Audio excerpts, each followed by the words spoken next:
Good evening, good evening, good evening, Facebook. Welcome to the exploration of.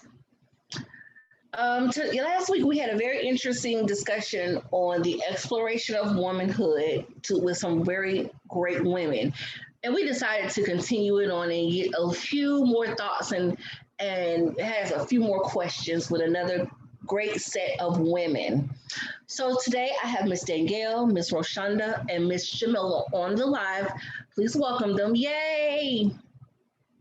Tonight's conversation is going to be a part two of the womanhood because it's some things we felt were missing. And I hope that you all are ready and ready to hear it, ready to see it, have your questions ready. And, let's let free, let's be real, let's be raw, let's be transparent.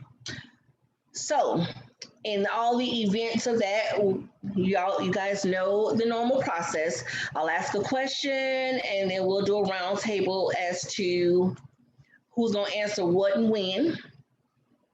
And I hope that we get that great conversation and that great energy. And I hope that we help some people out and make things a little bit better, one conversation at a time. So I have to start this one off as I did the last one. My first question is, what is womanhood to you? What is your personal definition of womanhood? We're going to start off with Miss Danielle. We're going to go to Miss Roshonda, and then we're going to end with Miss Jamila. Of course, you got to pick me first. For me, I don't think womanhood is something you see on the outside. Give me one of those two punches out of the refrigerator, please. There's a core factor to womanhood. It's the strength, it's the loyalty, it's the character. One of the things that stick out to me the most, when I was thinking about this, when you first asked me to come on, what came to mind was 1 Corinthians 13, 4 and 7, love is patient. And I think womanhood is like encompassed in, I know we talk about the Proverbs 31 woman and all that, but I think the characteristics of what makes up a woman lies within that scripture with love is patient, love is kind, it does not envy, it does not boast, it is not proud, it is not rude. I think womanhood is encompassed right there in all of that, as well as the loyalty, and loyal, that means in whatever aspects, whether it's loyal to your kids, to your spouse, to your friends, to coworkers. Yeah, that's how I would sum up womanhood. Like if I had to give like a vague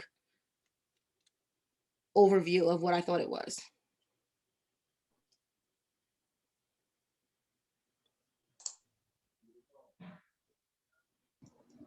Okay.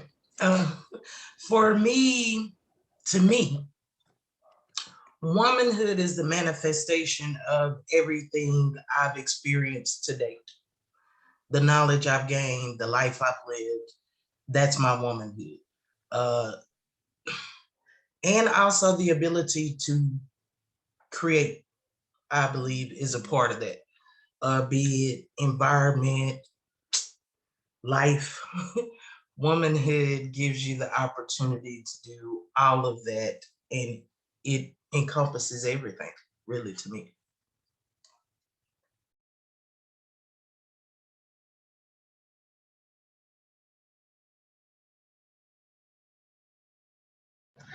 All right, Miss Jamila. Okay.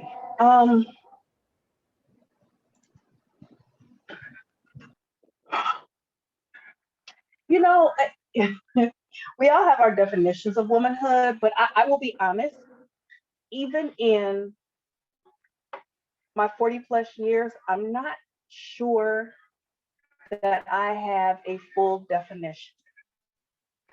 I know what it looks like to me, but I don't know that I have a full definition of what womanhood is. I think womanhood is ever changing, ever evolving as um, really as centuries go on, as decades go on.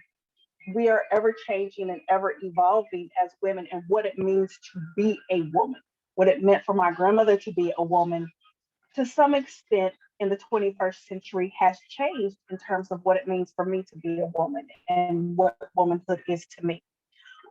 So in light of that thought and that consideration, I'm going to be open and honest and say I'm not sure yet.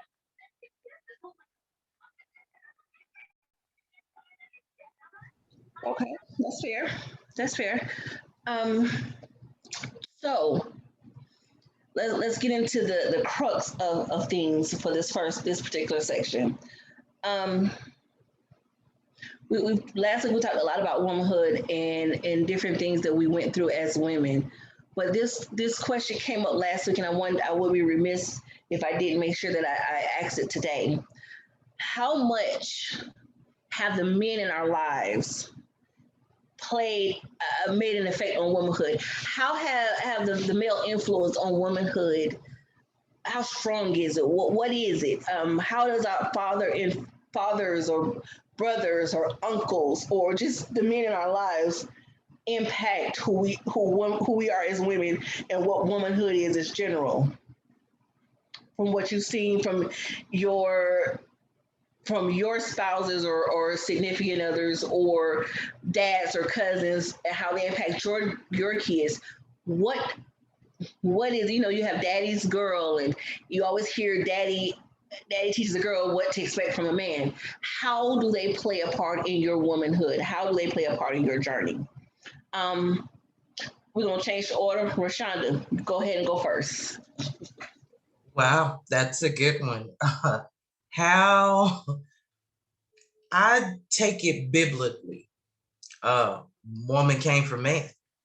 So they are paramount in what we become in adulthood, be it fathers, uncles, brothers, like you said, those male interactions from youth kind of help us gauge what it should look like or what it should not look like, depending on our experiences. I wasn't raised by my father, but there were a lot of male people around me. Um, I'm a word person though. So when I was invited on here, I actually unpacked the definition of womanhood according to the English language. And basically, it's an adult female is a woman, and a hood is a covering used to protect or shield. It could be considered an area where you live, and it's often attached to something. That's every woman. Every woman is attached to something.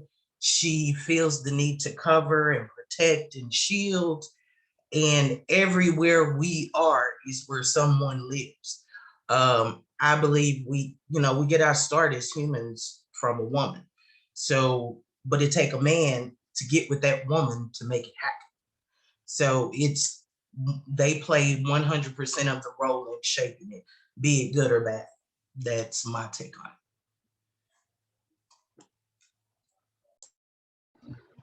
Danielle. All right, so the impact on the men on womanhood.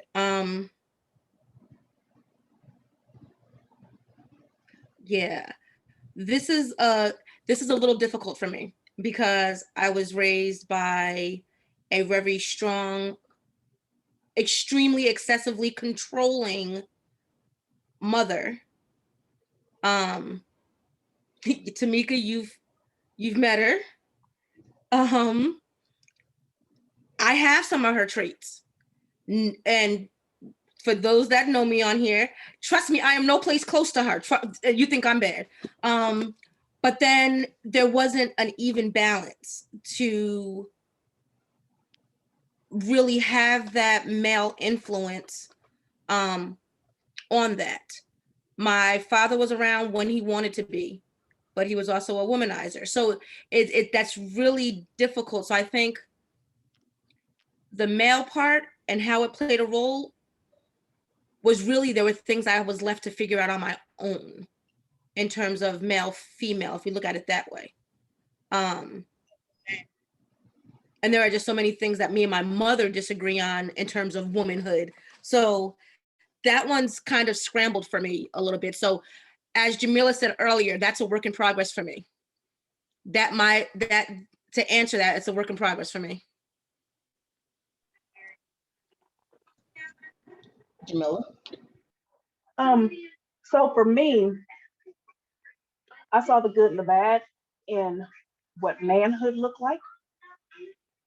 And it really affected my journey into womanhood. It is important that a young lady has her daddy around to show, how a man's supposed to treat you. But not only how a man's supposed to treat you, my grandfather made sure that I knew how to change my tire my doggone self, and not always have to wait for another man to do that for you. Yes, I believe in chivalry. I appreciate chivalry. It is still yet alive. However, I'm not going to stand in the rain and wait for somebody to change my tire when I know I can do it myself, because that was something that was instilled and embedded. And I think sometimes, sometimes women miss the mark in the importance of a man in a young girl's life going into womanhood, because we are on this, we're strong women and we can do it and we can do anything a man can do. We are not physically built the same as men. And we cannot treat ourselves as though we are. There are some days, yeah, I could pick up a mattress and move a mattress by my doggone self. However, you know what? He can pick it up with his pinky finger and, do it much easier. Allow a man to be a man, and I'm going to continue to be a woman. Too often, especially when you have broken homes, it is not just the father who wants to disappear. There are plenty of men who want to be in their children's life, who want to be an active part and show them what a man is. Just because me and mommy didn't make it does not mean that I don't want to be a part of my daughter's life. And I think, unfortunately, as women, we got to do better with that. And when we see young women who are doing that to their children, because that is affecting their daughter, that is affecting their son, we have to, as elders, we have to put that in check and say, no, we don't keep them away. If they go stay away, that's a whole different conversation. But we as women, if you're going to be a woman, since that's what we're talking about, if you're going to be a woman, you don't close that door. When me and my ex-husband got divorced, I told him, I will never we have 3 girls. I will never keep your daughters away from you. What you choose to do with that information is your business. My youngest daughter now, she lives with him, and it's fine. It works for us. So, the man in a girl's life to transition into womanhood is extremely important.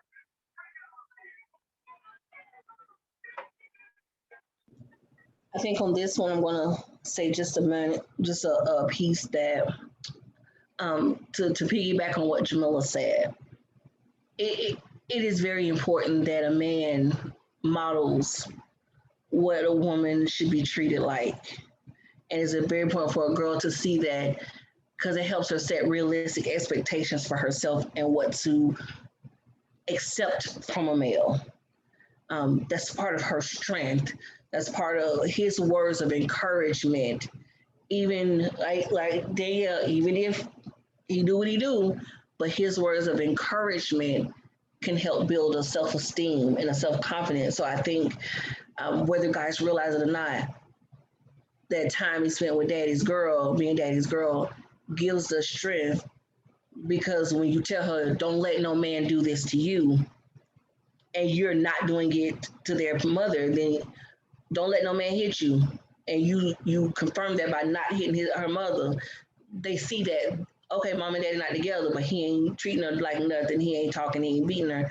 So then he's modeled something better. So she like when he come at her, her strength is different because her swag is different because dad didn't told me, you ain't the one that I'm deal with. This ain't gonna happen. So I do believe that male figure, and it's not always daddy. Sometimes it's grandpa. Sometimes it's that uncle that happens to be there. Sometimes it's that family friend. Sometimes it's deacon at the church. Sometimes it's the grocery store clerk that they see whenever they go in. But despite what we think, we're not as independent male versus female in our upbringing and how it should last. So um, that's on that. All right. So the next question. Let's stir the pot a little bit. With all of these reality TV shows about women, how how true do you think they depict what women relationships are? How do the women in these shows express womanhood in a pure fashion? Does it is it really left field, right field? Is it giving girls a realistic expectation to what a womanhood should be like in friendships within womanhood as we unite? Does these shows do anything for us as women? Um, Danielle? I personally believe that they do not portray what true womanhood is. And I don't know if I mentioned it earlier, but womanhood comes with maturity. And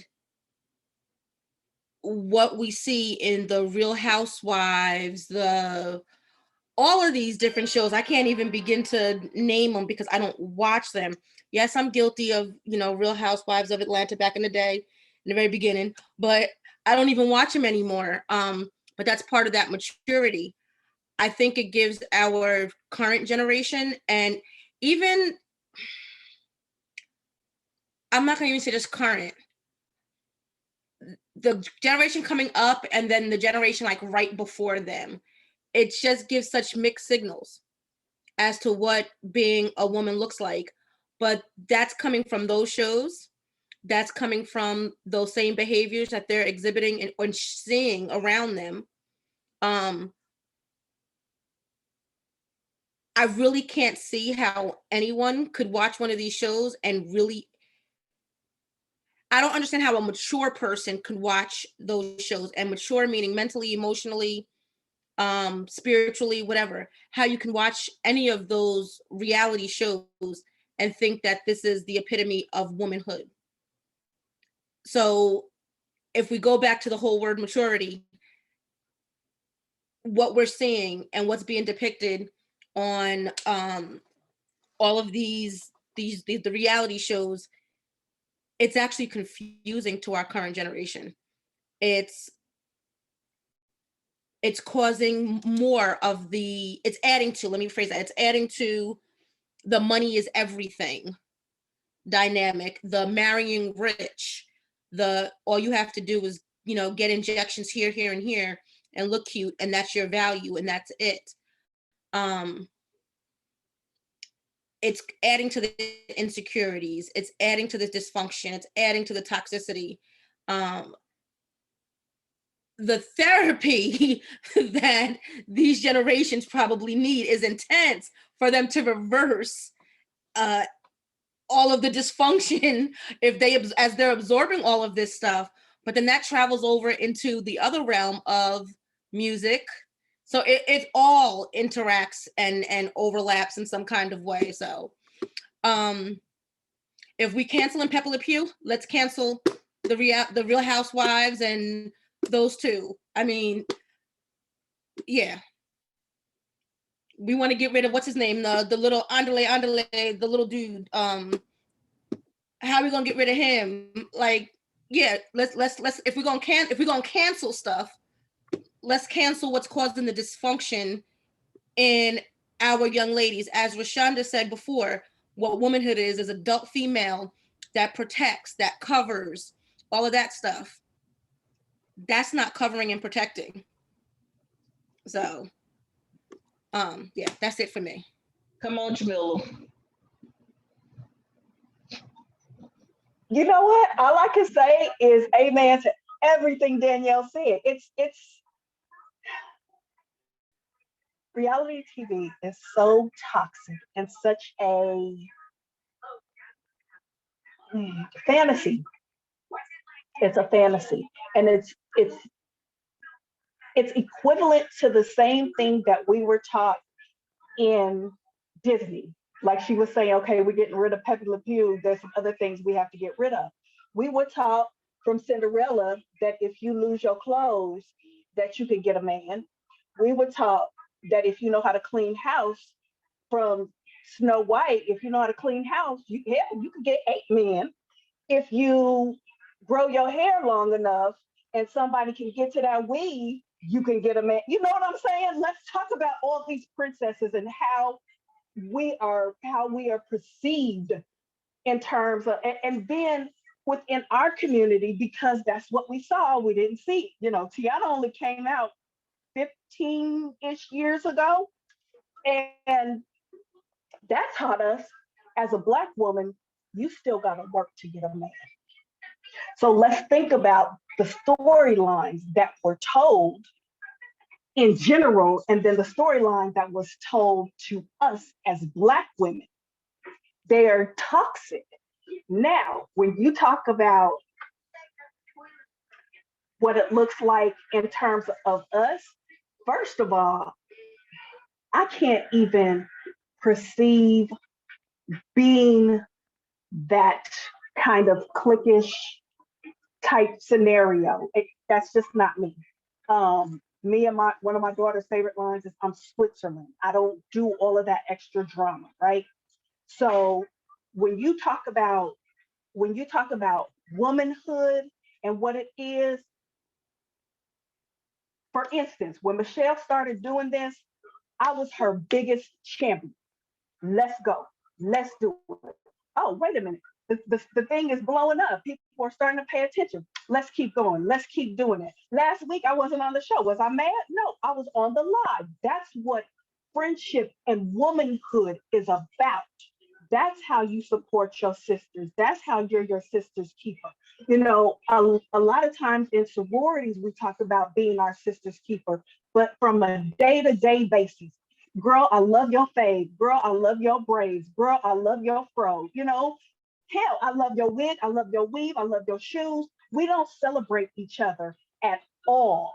So, when we talk about what we see on TV, we have to be the ones to change the narrative in real life and be able to grow and move forward and say, oh, that's a fantasy. That's called cartoons. That's not reality. This is what it looks like. It doesn't always feel good, but we can still celebrate each other. I yield. Come on, Rashonda. Come on. Reality TV representing womanhood. No, I don't think so. No. I think reality TV represents, kind of like Jamila said, fantasy, because I cannot comprehend adult people with lots of money just cursing and fighting, cheating in front of cameras, that kind of stuff. That just don't seem like the stuff people that made it to a stable place do. I don't actually watch any television because I feel all of it, including the news, has a slant. And it's not slanted in my favor, nor that of my children. So I monitor their intake, but I eliminated mine because, especially with reality TV, they made hashtag toxic a thing. People have really started to assume that because they tagged it reality, that it should be someone's reality. But the truth is, it's not unless you make it that way. So again, we have to be the change. You see it on TV, don't mean you do it in real life. That's how I was taught. That's TV. You better not do it. It's not enough people saying that at home. They actually go and dress their kids up like the women on TV, dress their sons up like the men on TV. So then when you walk outside, you see a replication of the stuff on TV. But I don't think it's a good representation. I think it puts it in a negative light. I actually think it take away from the meaning. That's why most adult females don't know what womanhood is or don't even claim the womanhood part. I'm just a woman, but they come with some other characteristics that I think has been left out of a lot of homes. And that's my take on that. And to say my piece, I agree. Number one, with what you all have said, the reality a TV show is the reality of who. Explain to me who live in this life that y'all go on these trips to come back because y'all fighting 3 seconds in. No, we paid this money because in my budget, if I paid this money, I'm enjoying my trip. Number one, I'm going with people I know I get along with, or who I can be, or I'm going to a place where I can go and do my thing and have a good time. I'm sorry, I know who I am, and that's the thing. It's like they're not honest and transparent about who they are, and they're trying to fit into each other these different cliques. We too old. The young ones, they doing it. They still trying to figure it out. We're gonna get them a minute. But the ones that are over 40, well, what you doing? What you, by now the light bulb should be on. Everything should be running. The elevators should be going up and down, and we should be able to say, "This is who I am. Take me or leave me. I don't really care." And if you have that much money, you're not begging for friends. Come on now, work with somebody else. Cause you wouldn't want your daughter doing the same thing on TV. Well, then I take that back. Cause some of the ones I done seen got their children doing the same kind of mess. Not in my house. Cause the first time I catch my daughter, I don't care how old she is. The first time you was doing what? Where? Hold on. Come on back to the house for a minute. I promise you, when by the time I finish with her, she'll have a whole new perspective on life. Jesus. She'll have a whole new. Her whole life will be changed, and she'll be praising God in a whole different way. Play with me if you want to. All right. That was my moment. So, as we're talking about these different foolishness and when and the transparency. So we see these Real Housewives, and we see everybody else going around. Transparency in womanhood. Are we living our most authentic life? When we wake up in the morning, are we trying to figure out what persona we putting on each day? Or are we coming out of the house when we wake up, the person that we are in our spirit, that's the person that everyone's getting? Or do we change based on the wind, based on where we're going and how we're doing there? When we're with other women, are we free to be who we are? Or is there a stigma or a expectation that is so strong that we change to fit it, whether it's conscious or subconscious? Do we change to fit this expectation? Roshonda, I'm gonna start with you on this one. Happy fun stuff. So let's say I am at a place now where I know who I am and I know whose I am. When I did not, well, it could be the day of the week that changed my disposition and characteristics or the person I was around. And I think a lot of that was growing into womanhood. I was a young adult, but I was yet to be a woman. So when I became a woman, it was once I realized who I was. And in becoming who I am, I'm me. And you don't get to determine it. It ain't no key you can turn. I took the key out the ignition. It's in my pocket. So how I go out and how I come in, it looked the same. No matter who I'm with, I'm the same. So I'm not going to change me based on my environment. I'm going to try to change my environment, if that makes sense. So yeah, I believe that depending on the level of mental stability a young woman has, she may or may not be able to stay who she thinks she is for long. It's ever changing. As we learn, we grow, it's changing. Even as a woman now, I'm still growing as a woman.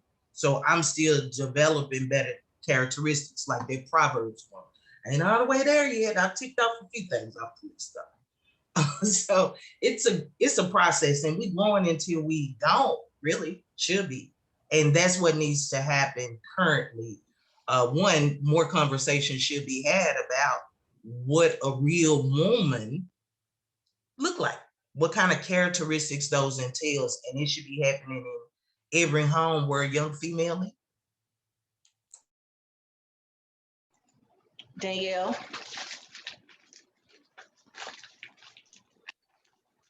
So, okay. I think for me, well, I can't say I think. For me, I may walk out the door one way, but then depending upon who I'm with, it then determines which part of me that they get, because not everyone can handle all aspects of who Danielle is.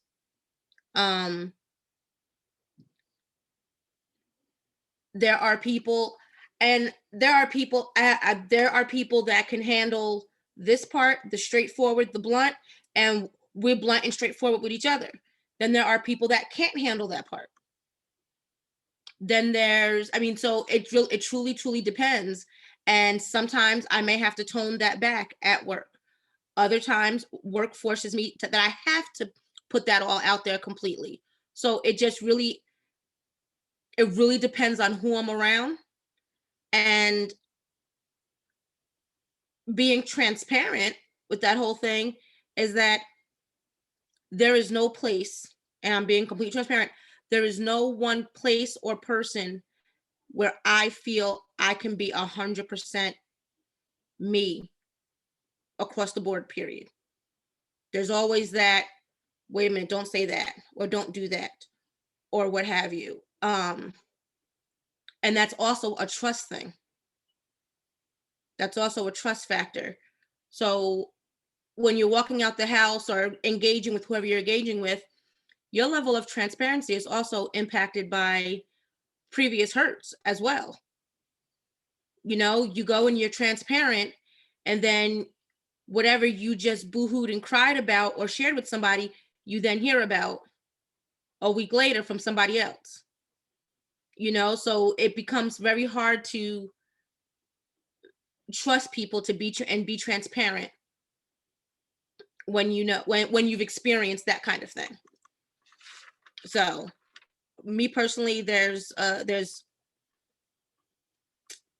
I'm not sure how high that gate is and what material it's made out of. So it just really depends. So yeah. Jamila.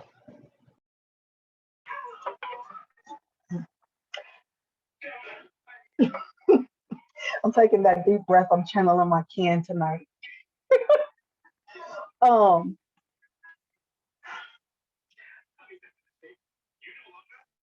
when you go into, I'll say college, because there is a probability that you may have been around your group of people in elementary through high school. When you go to college, if you go to a predominantly white college, you discover that, oh, wait a minute, I can't be me. I have to create a persona. And from that persona, you continue that persona on for a number of years. At 45 years old, I discovered I don't give a flying flip of bananas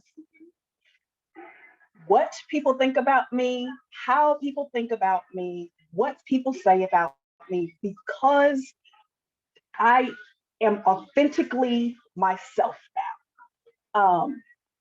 I cuss. Sometimes I cut my hair. Sometimes I wear a full weave because I feel like it.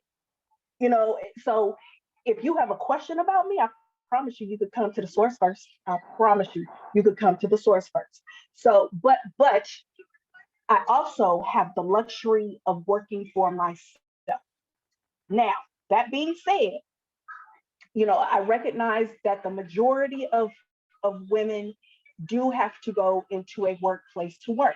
So yes, we still have to have that persona. So it's important to find that safe space. Michelle is my safe space. Danny, as my soror, is my safe space. I can say things to my sorors and to my friends that I won't even say to my family. Not because I'm not being authentic with them, but I know that with Michelle, it's a safe space. Okay, I might not agree with it. You need to vent.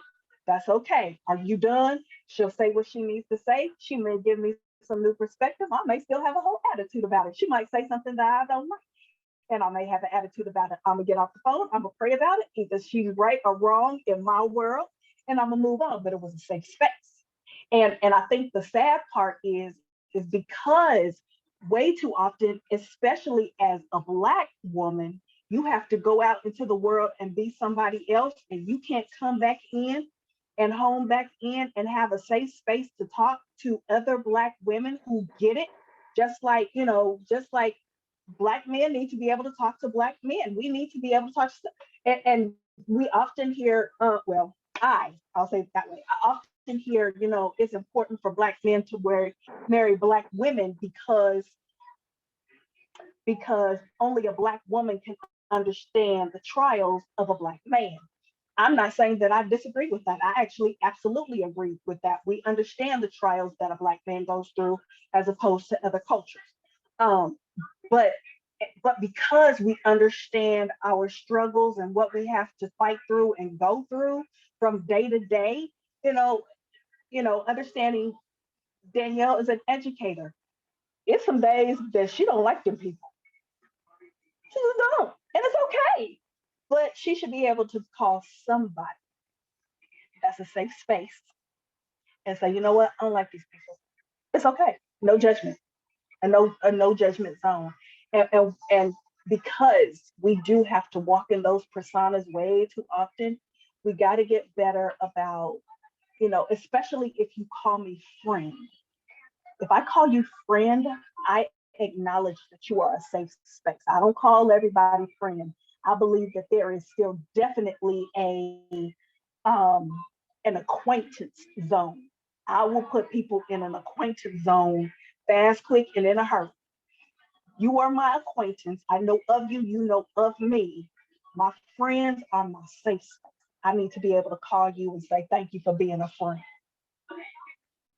Um, so that's my thought about, having to have all of our many characteristics and characters. May I comment on something that Jamila just said? So Jamila mentioned, having some place to unleash and vent, but this goes back to something, and Tamika, I think we discussed it this week, and I did a couple of posts about it. When you think you can go to somebody and vent and be transparent, I believe that us as Black women, we often hear, you're strong, you'll be fine, pray about it, it'll work itself out, you'll be okay. Right now, I don't want to hear none of that. Like, I need to feel what I'm feeling right now. Then you get well, this is what you should do. No, just hush your mouth. And then, my post actually said, strong women are allowed to have weak moments too. So if a strong person comes to you and confides in you and you say, be strong, you'll be fine, or pray about it, be prepared to get cussed out or shut out.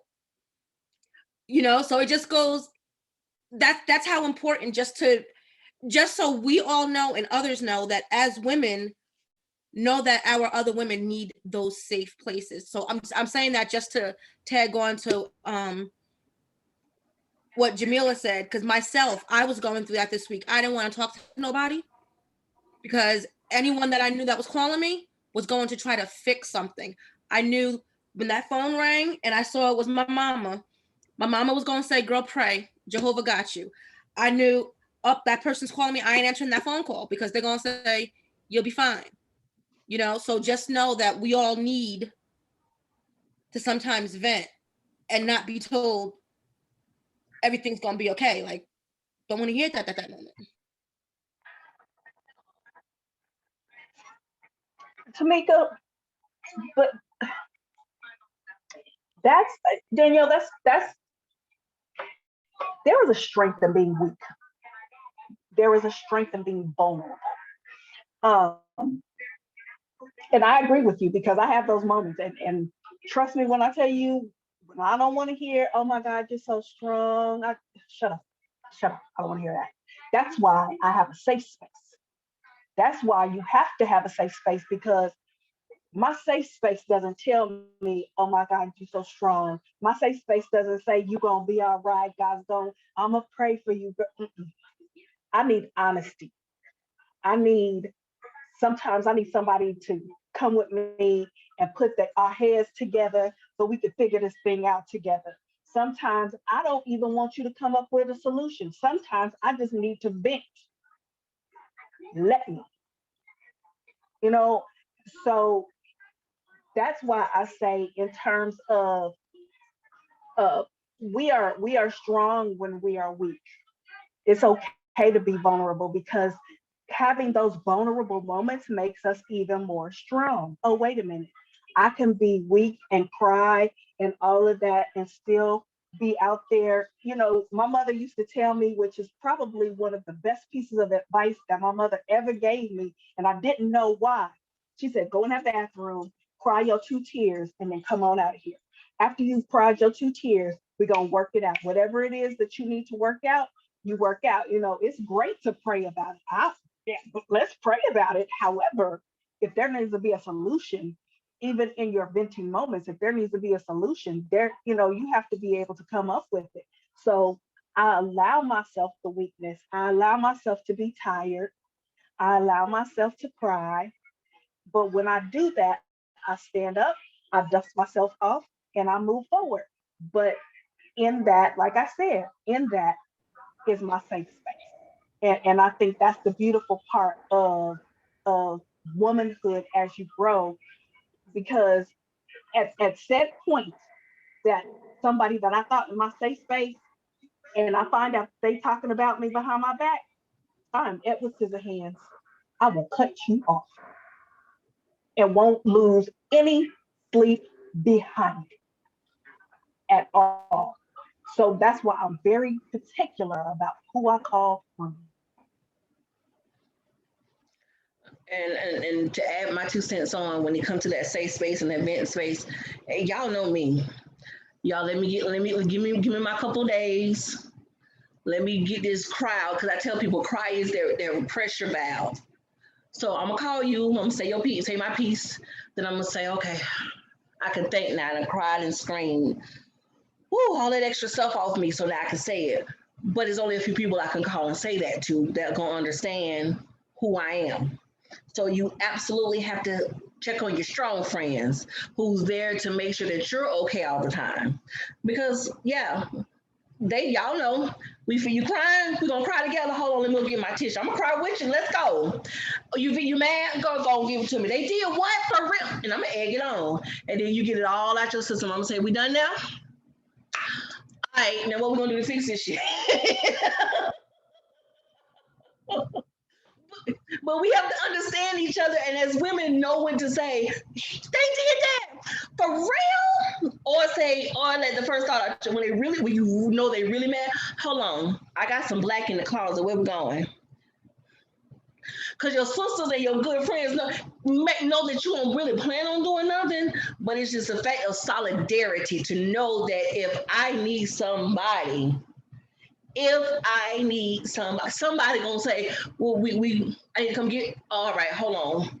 You in the hospital, and you look up this random. I'm on the way. I'll be there. What they cut? They did what?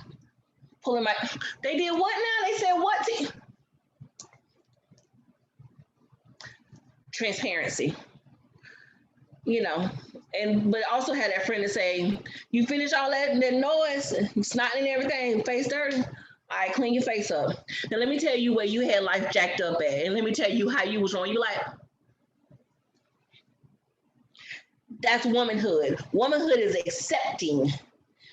Womanhood is accepting that I made good decisions, but I made bad decisions, and being transparent enough with the people that are in your circle to say, that you know that's gonna tell you, you know you was wrong, right? But you know you was wrong. I love you. I got your back, but you was wrong. You need to go apologize.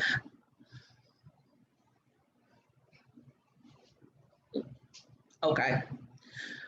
But we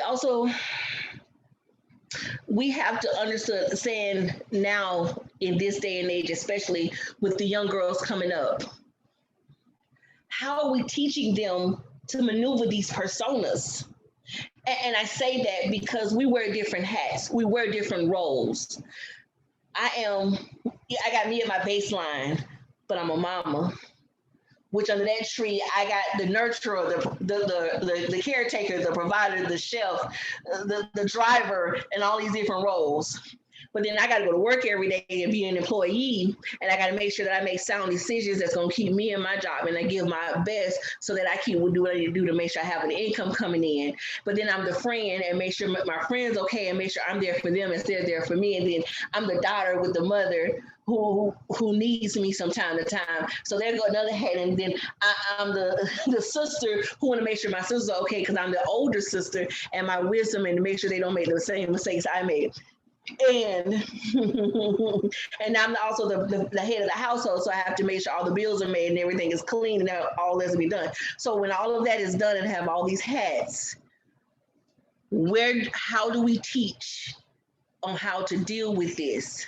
Because under all of this, especially for those who do it by themselves, where's the transparency? Who can I go to? Who can I open myself and tell them what I feel when I have all these hats on, when I have the weight of the world? What sister can I call and say, and can I call you as a woman and say, I feel smushed. I feel overburdened. I feel overwhelmed. Who? So when we talk about transparency, how do we manage it? How do we teach this next generation of this transparency when it comes to the weight of the world? Not like back in the day where auntie and them sat on the porch, they go get a barbecue grill and they did that together and they just said their piece to each other and they got out of their system. They don't do that no more. They're too busy fighting. So tell me, in your opinion, how do we acknowledge and understand that? And teach on how to care for yourself in a world that don't really care about you as a woman.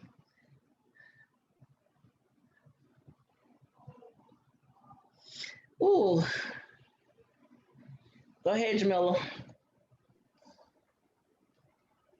Well, now, I just laid the world at your lap. Let's go. yeah. So here's the thing. I was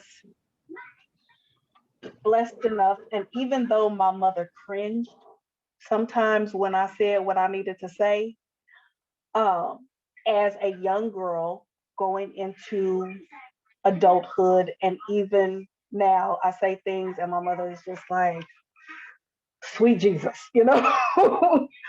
But I was blessed to be able to have that open dialogue and conversation with my mother.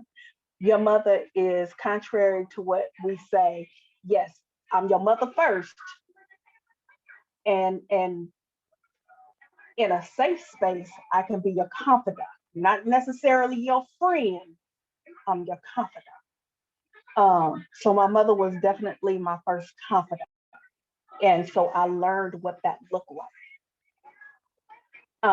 I learned what it looked like to be able to juggle what workplace persona looks like versus going to the family cookout versus motherhood. I learned all that from my mother.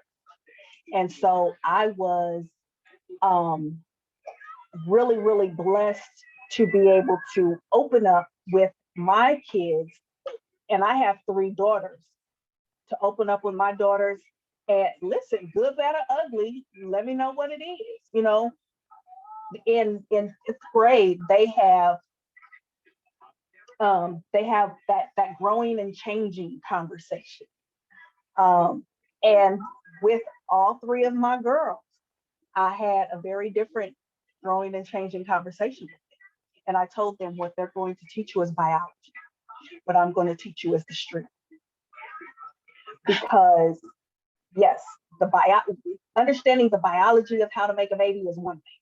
Understanding the demographic of statistics and single motherhood, understanding the demographic of catching STDs, STIs is different. You know, they touch base on it, but they don't explain it, you know. So I was very, very hands-on with them. And sometimes they didn't like it, just like sometimes my mother would say something and I didn't like it. But I am a better woman because of a lot of the things that my mother said to me that I didn't like. And with that, those are the things that build you up as a woman. Um, when you're talking about this next generation, it's important. If you see that they out here acting a whole monkey circus, pull them over and say that we're not going to do this in public. You know, when we were growing up, don't you embarrass me in public. Period. And I wish you would. And mama had one eyeball look that you knew you better straighten up and fly right. Period. Real fast. That's what it was. And unfortunately, the sense of entitlement that these generations behind us have is just, well, I could just do what I want, say what I want. That will get you killed. In real life, that will get you killed. So it is important that, you know, even if you don't like listening to your elders and you think we don't know anything, we've been around the tree a couple of times, we've been around the sun a couple of times. We know what we're talking about. And so, but we as women, as grown women, we have to be fearless in being able to pull those younger generations over and say, stop the madness. Stop what you're doing. You look crazy. Don't do it anymore. You're not only embarrassing yourselves, but you are embarrassing us as women. We have to be able to say, stop.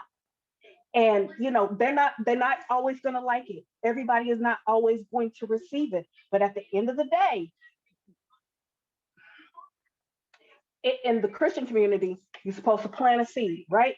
Same thing holds true from day to day. You plant a seed, even if they don't accept it instantly.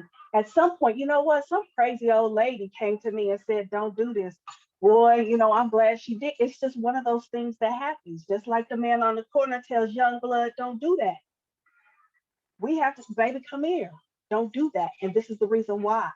This is how we build up strong women. This is how we build up womanhood to the best of its ability in this society that is ever changing. Because like I said before, what my grandmother went through, I didn't go through a Great Depression as a child, but I went through a Great Recession as an adult.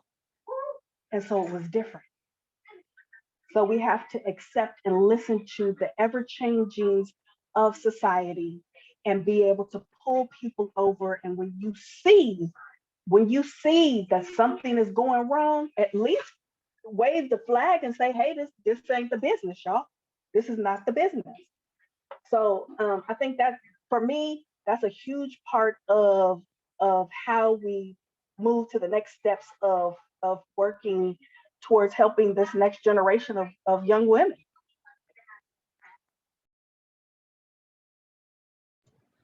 Come on, Miss Rashonda. All right.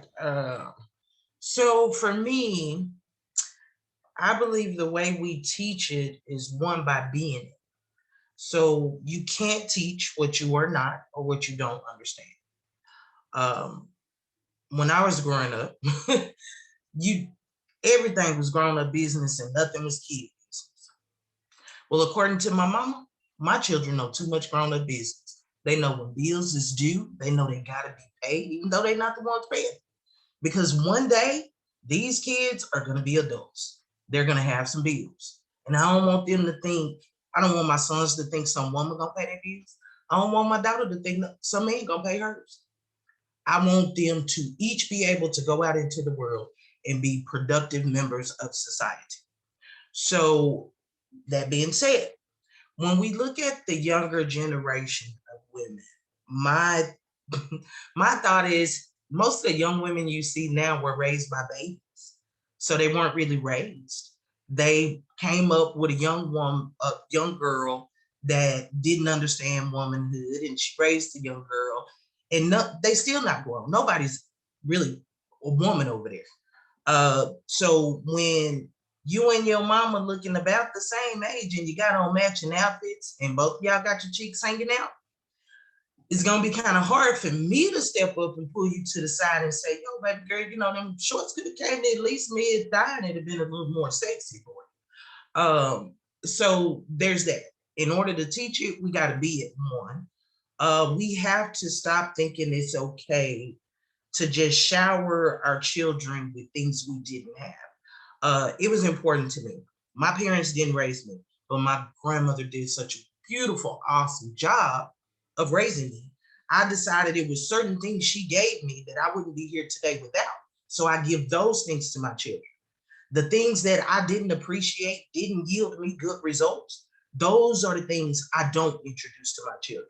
Those are the things I protect them from. And then I add to that based on where we are now. So yes, I'm gonna educate my daughter about how to dress, even though I'm gonna give her some freedoms to decide. You know, I got a job. I started buying my own clothes when grandma couldn't tell me I thought what to wear anymore. So anytime I bought something that she didn't approve of, she cut it up or set it on fire. She figured I'd stop wasting my money eventually. That was her way of teaching me that lesson. So even though before I had a daughter, I might have been caught with some cheeks out. Once I had that daughter, them shorts came down to the kneecaps because I didn't want her to represent that part. If she comes into it on her own, then we'll have that conversation. But I got to be the example I want her to represent in her future, and not by forcing it on her, but by making it look good. So I have to be transparent, but then I have to address those issues. Everything not cake and ice cream. Trials and tests come to make you strong. And faith without works is dead. Meaning you can have all the faith in God, Jesus, all the disciples. But if you just sit there with that faith, nothing is ever going to happen for you. It's just going to keep happening to you. And I think that's a lot of what the young women are experiencing. So much happened to them young that was never properly treated, that their expression of that now is a don't care attitude, when most of them are crying themselves to sleep every night because they don't even want to be that way because it's not yielding them good fruit. It's just what they got to work with. That's what's popular right now. And we have to change that as a collective. We popularized the half naked challenge, everybody's sharing the videos, but the little babies doing the gospel mime, they only get a couple of shares. So not enough people are seeing that kind of imagery.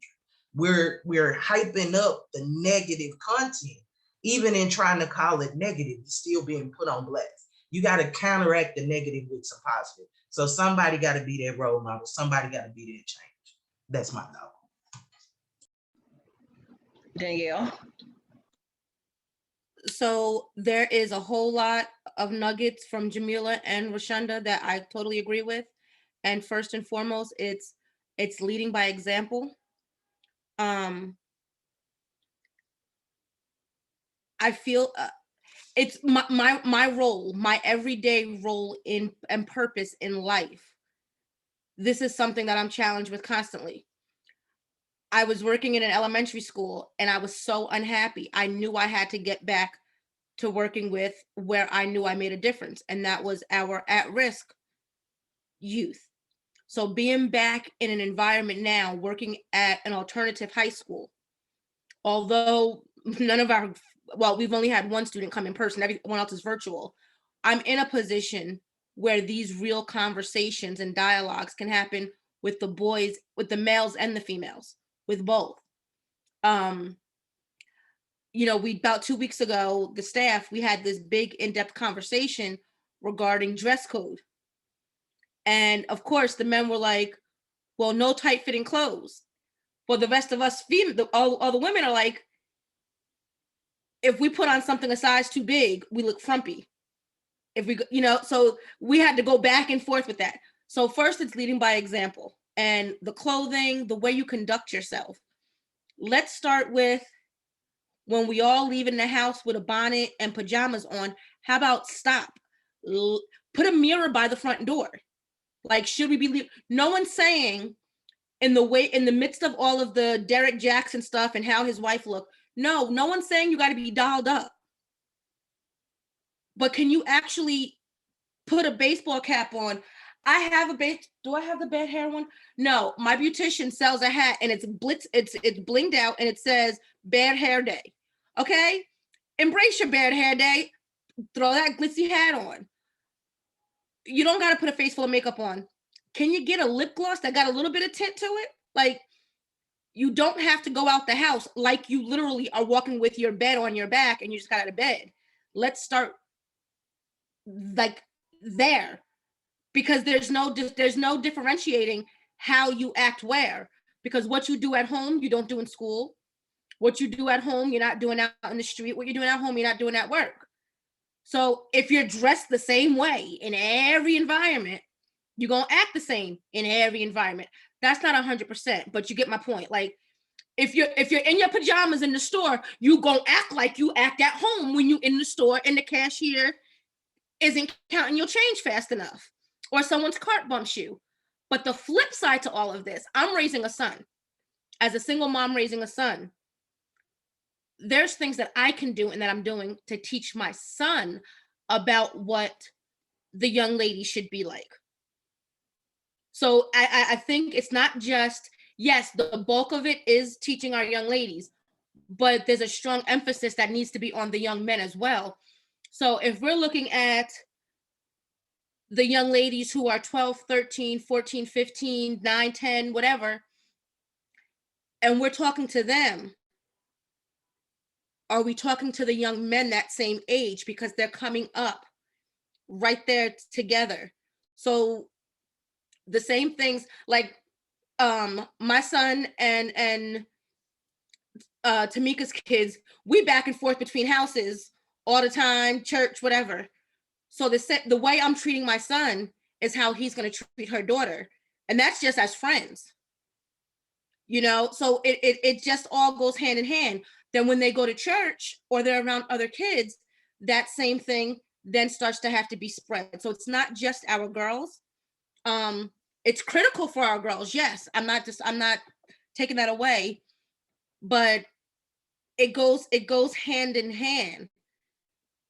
Because then if you got all of the young ladies acting like young ladies and you got the two who are fast or acting a certain way, where's the attention going to go? So that's just something for, if we're raising our boys a certain way, it's just something to think about.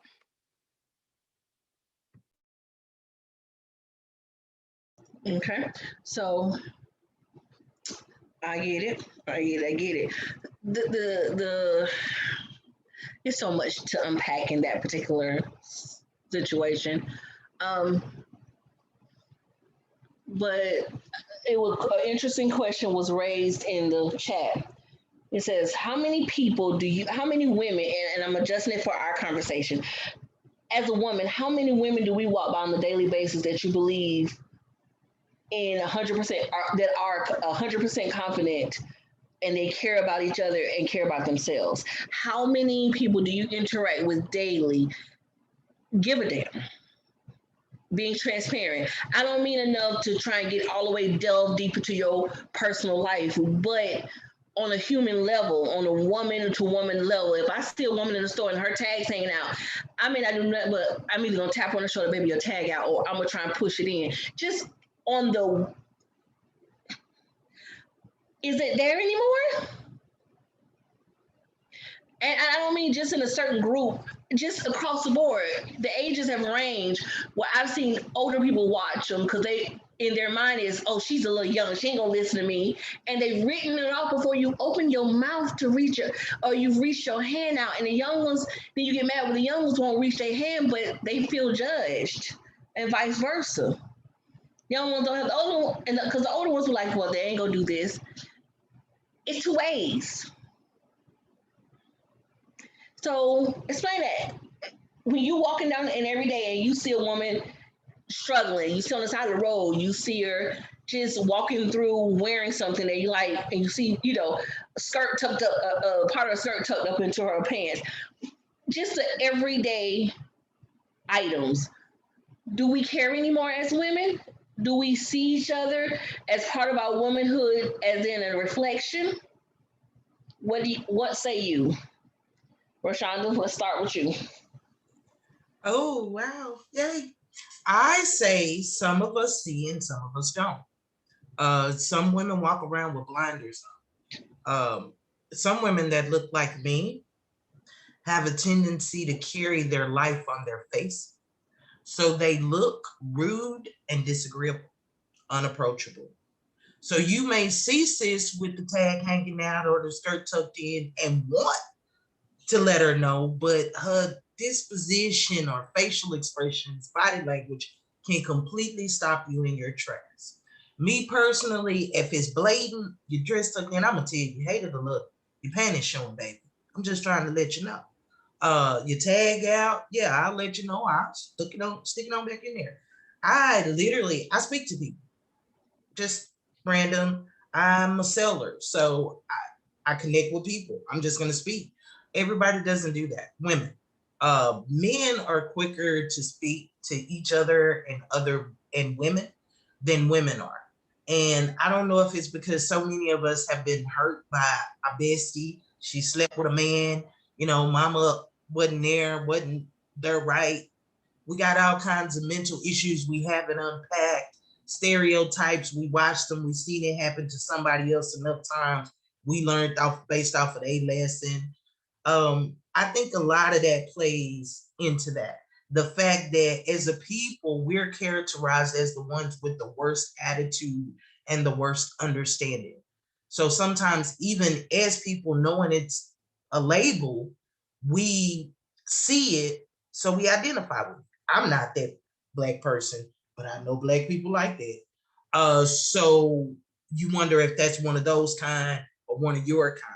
And I think that's where the disconnect came in. It used to be part of the requirement, sad to say, because of the people that taught those requirements, they came out of slavery.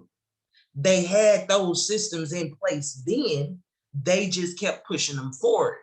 Well, Google came along and enlightened some people, so they want to drop the sir, drop the ma'am, do what you want to do, express yourself. I can't live vicariously through my kids. It's so many stigmas based on the world we living in versus just the proper upbringing and environment. And I think that's the difference. My granny raised me, not my mom. Maybe I'd be different if my mom had. So I'm kind of like an old soul because I was raised by the elder. So I'm in tune with the elder. I'm in tune with the youth. But that middle bracket, I gotta work at it. Sometimes I'm willing to put in the work, sometimes I'm not. And I can be honest about that. And a lot of times they have to do with just how that particular person may be carrying themselves. And the sad part about it is sometimes sis could just be going through a whole lot and need a hug. But because of that look on her face, she can't even get it. And that's the sad part. So I really think we got to keep these dialogues open and going so that we recognize that as much as we looking and needing, somebody else is too. I like to tell people, when you think you got it bad, somebody got it worse. And when you think you got it good, somebody got it better. That's my thought. Danielle.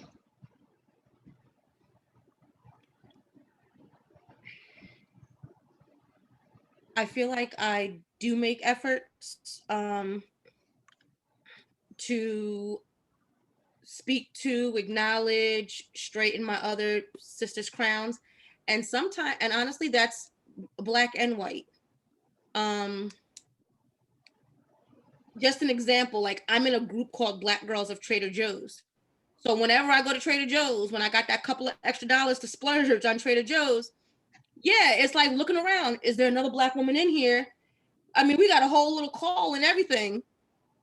but I'll be in there. And just about 2 weeks ago, a lady saw me grab a ball of mozzarella, and she was like, well, what do you do with that? So I sat and had like a 15-minute conversation with her, just exchanging a recipe, and we shopped together for a minute so she can get the stuff she needed for what I was telling her.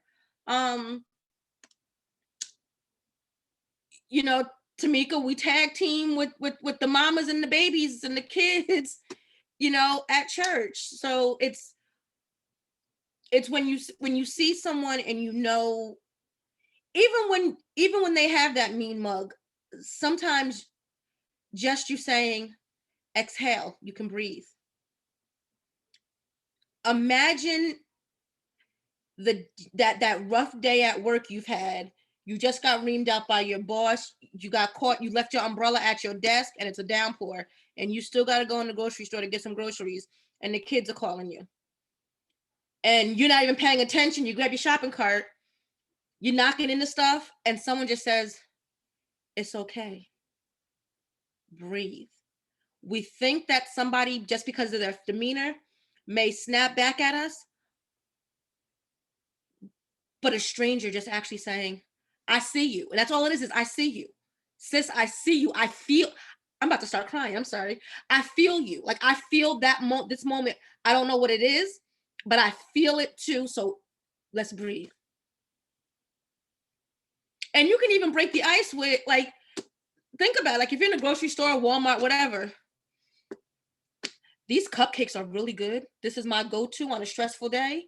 Or, I mean, whatever. So there are things that we can do that can just really not be imposing on someone. And I think that's where the important part comes in, is when you don't know what to do or how to do it. You want to make a difference. You want to click with other women. You want to help our young ones coming up. Well, what do you do? Well, I don't know what to do. Well, that's where we start to have the dialogue of the little things. Think about the writing prompts you were given in school. You know, just sometimes I'll say something random. You know, I'll start conversations with young adults like, do you believe in aliens? And then go into something totally different, just to be able to break the ice. So I think we need to look at some of that, of when we don't know what to say, just say something. You know, hey sis, I see you. I don't care if her whole outfit is tacky, but the shoes are the bomb. Acknowledge the shoes. Acknowledge I can't walk in 6-inch heels. I see you. The whole outfit may be ugly. The shoes may even be ugly, but I couldn't walk in 6-inch heels. I give you props for that. It's those tiny things. I think it's those tiny things that make a difference, that we can say to each other to build each other up. Come on, Jamila.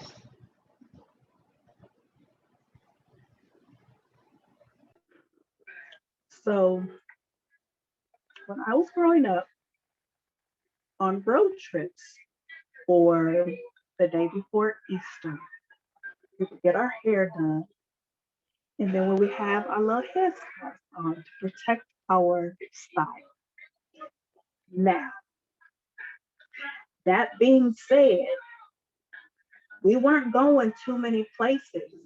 As a matter of fact, the likelihood of you getting out of the car with your headband on, your head wrap on, was highly improbable, because we don't do that. On road trips, we might have, to go to a little bathroom break, we might still be able to do that.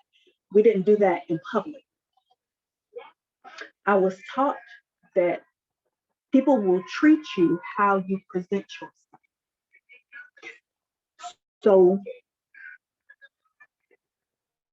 I constantly, daily am challenged as a retired beautician about these hair bonnets, and seeing hair bonnets walk down the street.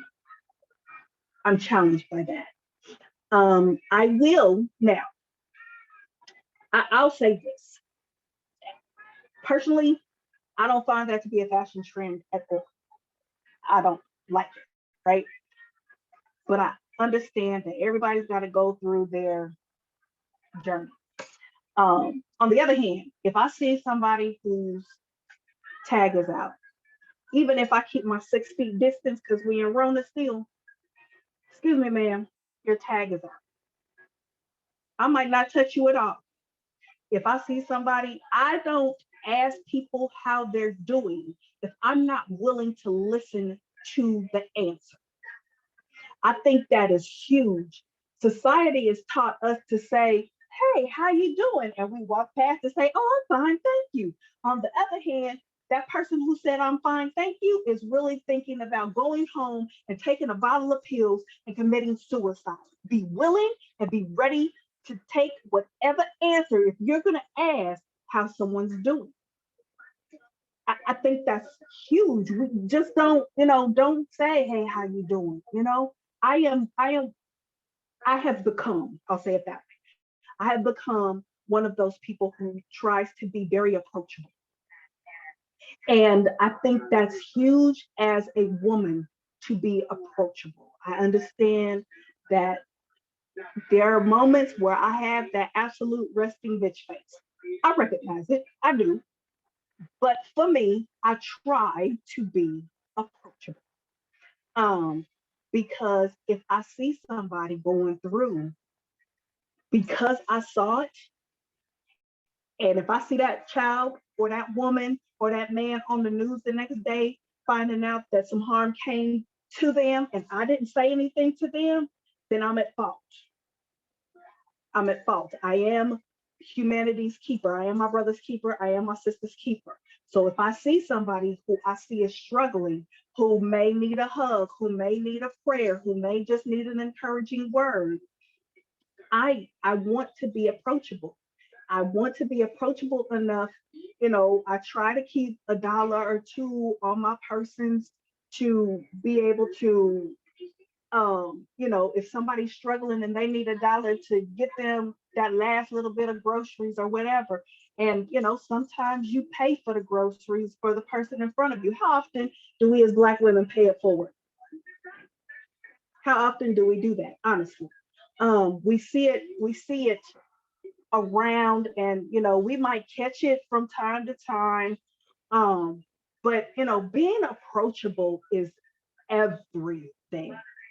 Being approachable is everything. Being able to, I would be a poor individual to see a young lady who has on some leggings, and I can see that she's not wearing underwear at all.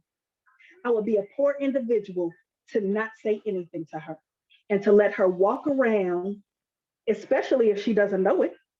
I would be a poor individual to let her walk around like that and not say, sweetheart, we can see your everything. And let me go get my jacket so you can wrap yourself, or if you have a hoodie or something, wrap that on around yourself because you're being exposed to some attention that you don't want. Because at the end of the day, that ain't cute. I don't care what any young lady says, that ain't cute. Because if I can see your end, I can see your beginning too. So I think the biggest thing is, the question was about, walking past somebody. It is all about being approachable. And we fall short as Black women, unfortunately, we fall short on being approachable. We're not approachable unless it's our girlfriend and we want to be approached by certain people. We got to do better about being approachable. I yield. Okay. You brought up some very, very good statements. So let me bring one more thing up. Jamila, you touched on it for a minute, and I want to know how much does mental illness play a part in womanhood? How, when it comes to depression, when it comes to the hurt and the pain, how do we support each other? Or is it still very much, oh, just pray about it and you'll be okay? Are we encouraging each other? to go to somebody's therapist? Are we encouraging, it's like you say, phase without works? Are we encouraging them to do the work to get better, to identify what's causing the depression, to identify how, do we remember to call on those friends that we know we saw crying or we ain't heard from in a minute? You know, as a sufferer of depression and who has to fight a consistent battle, I know what it can do individually without any help. But with the way this world is going, we as women, do we reach out our hand to each other and say, sis, I got you. I know you have anxiety. What can I do to help you out? Come on, get out the house. I know you can't handle this large crowd, but can we go have lunch over here at this outside cafe in the open space? Are we acknowledging each other with this mental illness? Are we helping each other? Is it still taboo to deal with mental illness in womanhood? We go with PMS. We suffer emotional. We go through pregnancies and our hormone changes. All of this play a part. How are we there for each other to keep each other from being, you know, in a corner crying, or like Jamila say, taking that pill bottle, going home and planning to take that pill bottle to the head? What's So I think we're getting better. We are definitely years away from where we were. But again, it is being able to be in a safe space and deal with those things. Because in some ways, it is still very taboo. Because at first sign that you tell somebody that you're going to see a therapist, now they automatically think you're crazy. And so it has become, and not only that, but as a Black community, we were told so often, Black people don't do that. We don't do that. We were told that so often that it is almost a trigger of run the opposite direction of wherever help may be. We're running away from help. What are you doing? But then we go and seek wise counsel from our friends. We'll talk to our friends who, okay, yes, they have wise counsel, but they're not professional. As a life coach, my job is to help people move forward from where they are to move forward. So it's important to me that they have seen a therapist if necessary to work on their past. You got to do that past work to be able to move forward. It is very difficult to do that. It is very difficult to move forward when you haven't dealt with, you know, the molestations and the abuse and the past drug habits and, you know, just a gamut of things. Okay, you may be 5 years alcohol free or drug free or whatever. Have you, not only are you doing meetings, but have you sought out therapy to help you with your day to day so that you can move forward in a stronger, more positive way? We don't deal with that as Black women. And I think that is such a toxic thing. Now, all of that being said, when you know that your sister does suffer from depression, does suffer from anxiety, does suffer from PTSD, does suffer from autoimmune disorders or any other type of illness, we have to learn to be empathetic. That's another thing that we don't do. We're not as empathetic as, because we say, you're going to be all right, girl. I'm going to pray for you. Okay, instead, let's try, I hear that you're not feeling well. I hear that you're going through your depressed moment. I understand that you might need a moment to yourself. However, if you need to talk, if you need somebody, I'm available. Make yourself available. Again, approachable, you know, make yourself approachable. I think that the bad side of everything that has happened with this COVID situation is people are not ever going to be as approachable as they used to be. Because I don't want to catch the cooties. Wait a minute now. You know, we are human beings. We were built to be social individuals. We were built and made to be social people. I need that touch. I need that hug. I need that smile, that laughter, things like that. And being able to talk to somebody who is in a depressed state and just get a little laughter out of them is healing medicine. It's healing medicine. So you have to be able to be the kind of person that your friend, your sister trusts enough, and be the sister that can hear, even if they haven't been professionally diagnosed. You know what, sis? This is beyond my scale. I encourage you to seek the professional help that you need, because it is not shameful to seek out the professional help that we need as Black women to be able to be stronger, to be able to be better women, better mothers, better wives, better friends. It is not a shame to go and seek out that help. It, it is not. So that's definitely my thought on that. Rashonda? All right. So I believe, yeah, we are having that conversation now more than we used to. I believe we should continue the conversation. I have actually suggested professional help to people that I know, that I've been a friend to, that I've been that safe place for. But it's like Jamila said, sometimes you have to recognize that the issue you're faced with is beyond my scope of ability to effectively help you. They can give you tools I can't introduce you to.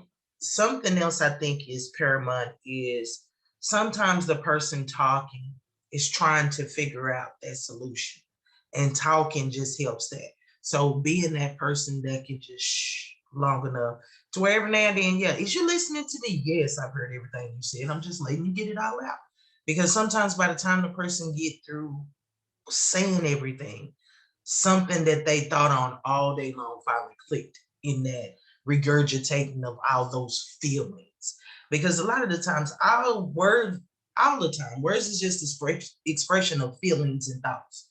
So it's either what you're feeling or what you're thinking that's coming out of your mouth. And when you feeling too much and you don't know how to handle it, anything can come out your mouth because you've lost control in that moment. And so I definitely think it's paramount to keep the conversation on the table. I definitely think more of us should encourage those members of our families that we see the signs. You know, a lot of the times it's the ones closest to you that see it first. And it's like, I think even in my own family, got this habit like you extra special.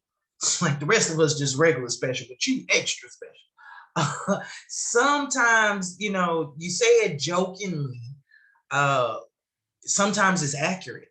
And that person may need some extra attention or some extra help, but we're not having that conversation. So I think we do need to negate all the hoopla about how it's bad, all that negativity surrounding it, because too many people have experienced it and gotten better for it. So that's the confusing part for me, is how did something that's positive get such a negative stigmatism? Whereas that friendship has been known to spill the beans, your friend, your family member, they've been known to go tell their best friend or their favorite family member something you didn't want anybody else to know. Whereas the therapist is actually legally bound to keep that information private. So I would just think in some instances that is in fact a safer place to say things you sometimes don't even know how to formulate the words to say. And the conversation needs to definitely continue more so in our communities. Danielle. So I completely agree with both ladies. It's a conversation that continues to need to be had. I still believe that many consider it a stigma. And like for me personally, I see a therapist off and on. It depends on how the wind blows. I think it's also important when you do that search, seeking out someone that fits certain criteria for you. For me, the best therapist I had was the last one I had, and it was a Black woman who was about in my age range. I don't know exactly how old she was, but I know she was of the same generation. So it wasn't someone who was much younger who has no clue as to the life of someone 40 plus, and it wasn't somebody 70 years old who has no clue of the life of current day, 40 something year old woman.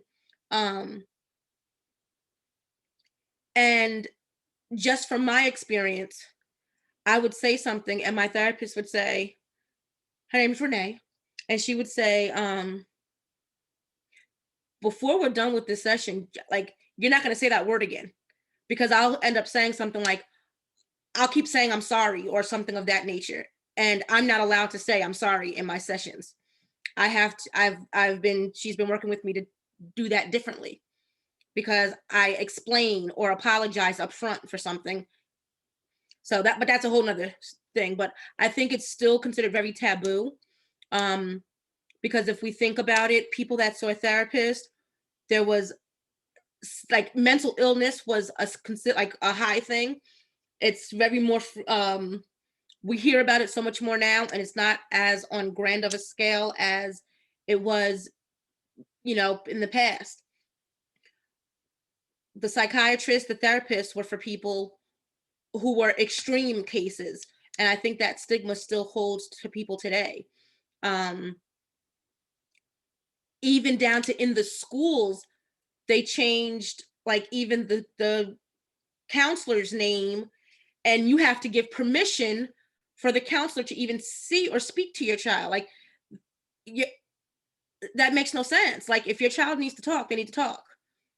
And to actually have signed parent permission first, we're already telling our children, this is what you should not be doing. And I think a lot of those stigmas, we need to kind of break those down, and and that has to start in our own homes and where we interact with, and breaking down those stigmas and letting our kids know, okay, I'm here. However, there are other people you can talk to as well. And it's okay.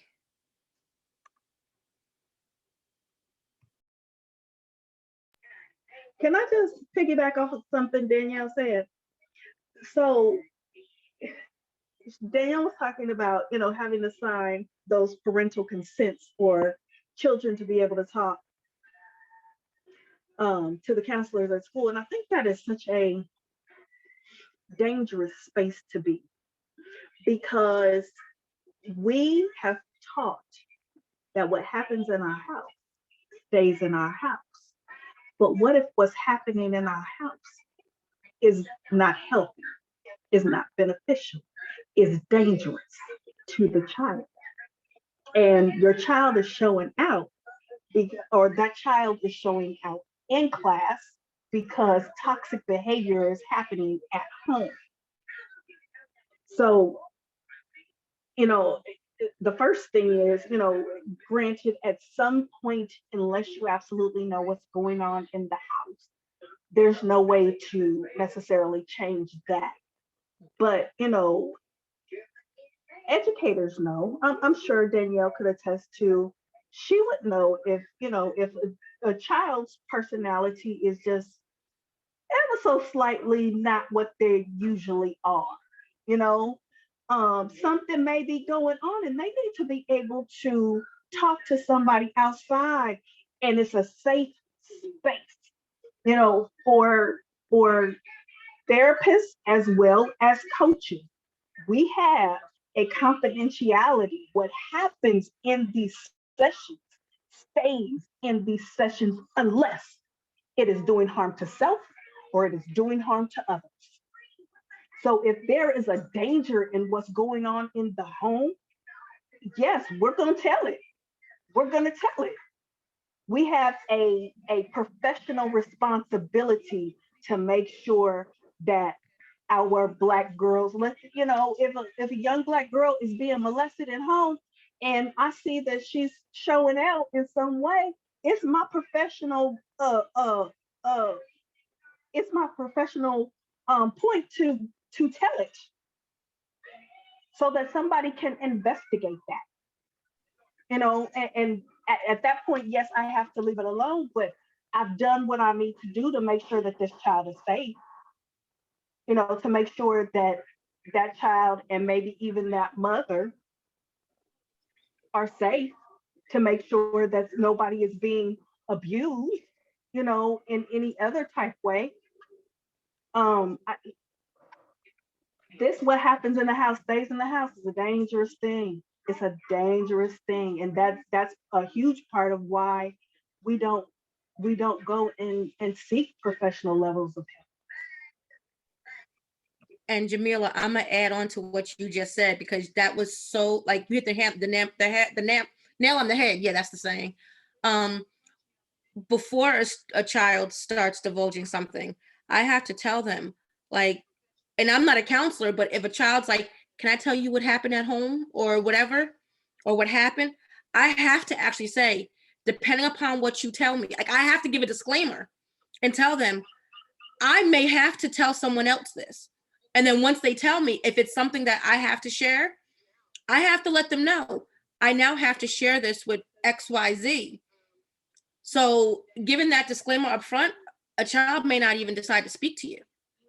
Then you have, and this is, I'm not going to take this so far off course of our focus.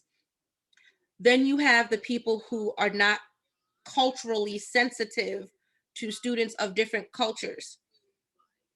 So that goes into a whole nother realm, because it may be fine to me. The child's like, yeah, this happened and my mom slammed the door on me. But you have the next one is like, oh my goodness, did it hit you in the face? Are you okay? No, you didn't tell the part that your mama told you to go to bed and you were sitting in the doorway still and she closed the door. Like, so there's the culturally sensitive part that goes into that as well. And having this discussion, especially with mental health, as a person who deals with depression and anxiety, so this my transparency, my truth, and a person who is the mother of a child that has, one child has ADHD and opposition defiance, and one child has my daughter has that same anxiety, to the point where now I call her, when we go to a new school or she deals with when she levels up and goes to a different one, when I go to their open house or whatever, I go see the counselor. What you need me to put on file?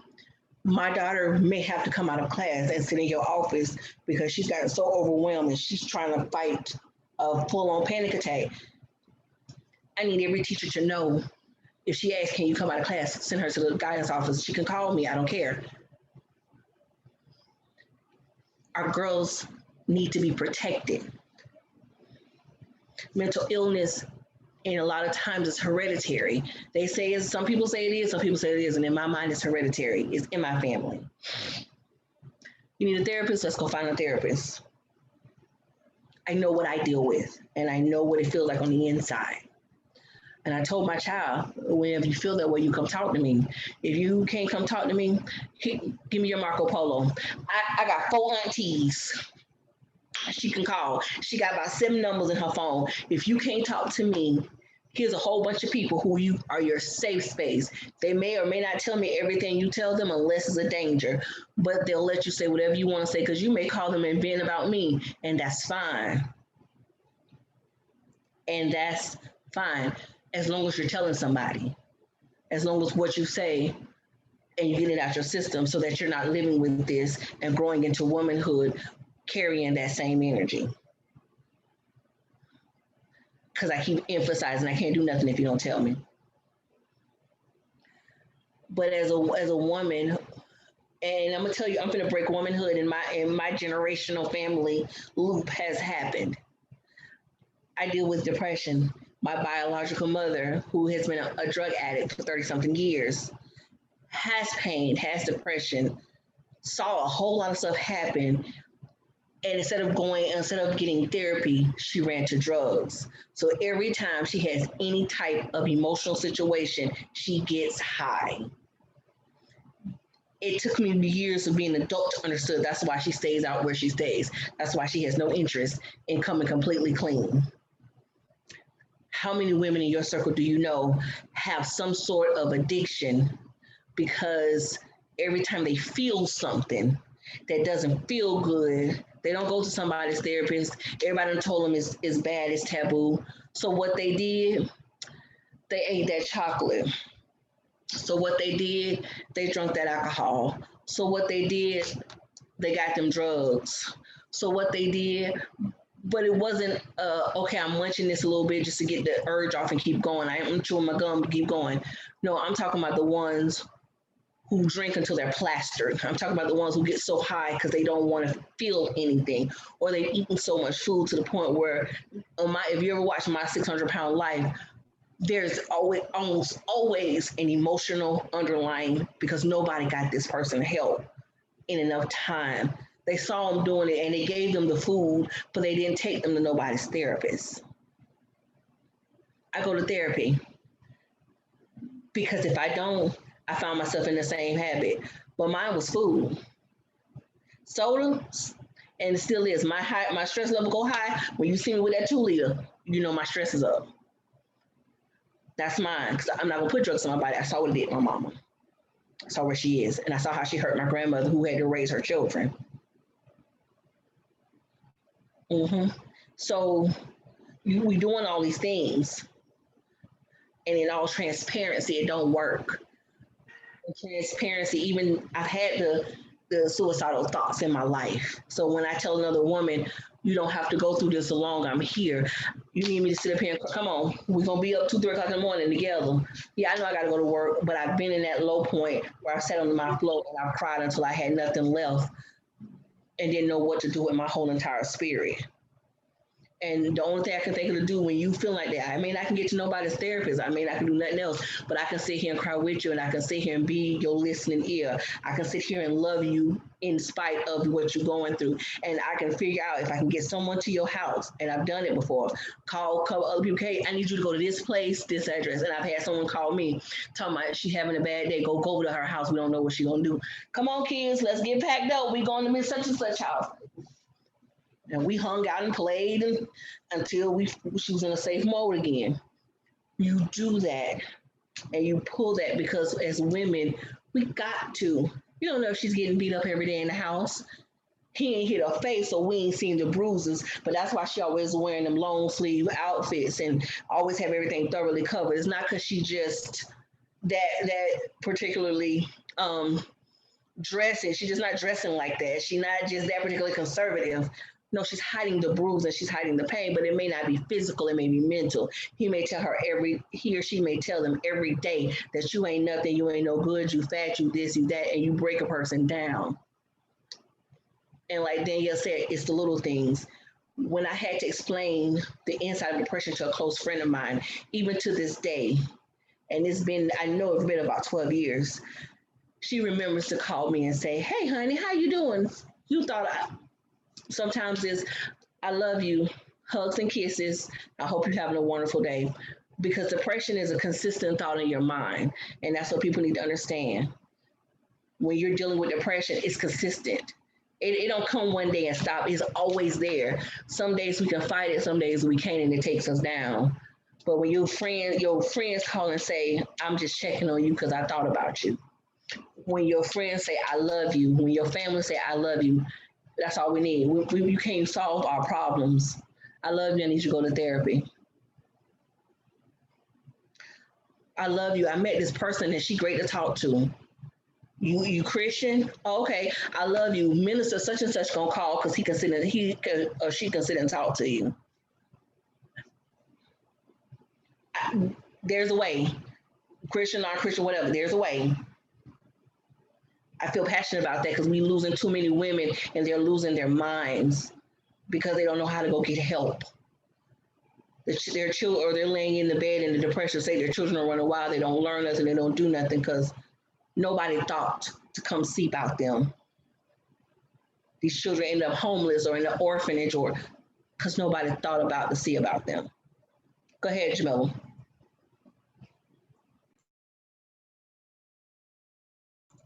Unmute yourself. You muted, Jamila. Okay. So my question is actually for you because you opened up about your depression and your addiction. Would you say that because of your history with your biological mother, that maybe that stems from some PTSD? And I'm asking that because I think in a lot of cases, we deal with the trauma. You know, we have that trauma that has happened. And so now we have these different addictions of some sort. You know, your vice isn't my vice. But would you say that that triggered from a sort of PTSD? May not be PTSD, but it's a definite direct link. My mother left. I have abandonment issues.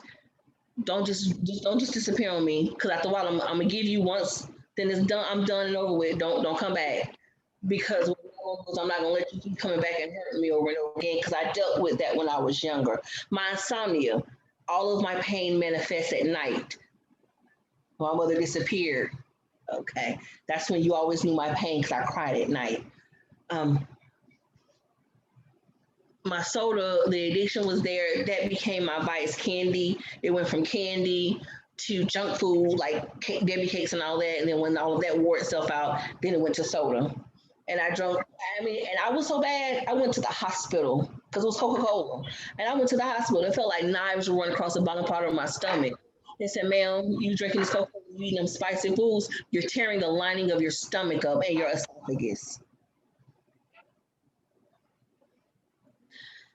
It did, but it all stemmed because of what I've been through in my past. I was filling a space.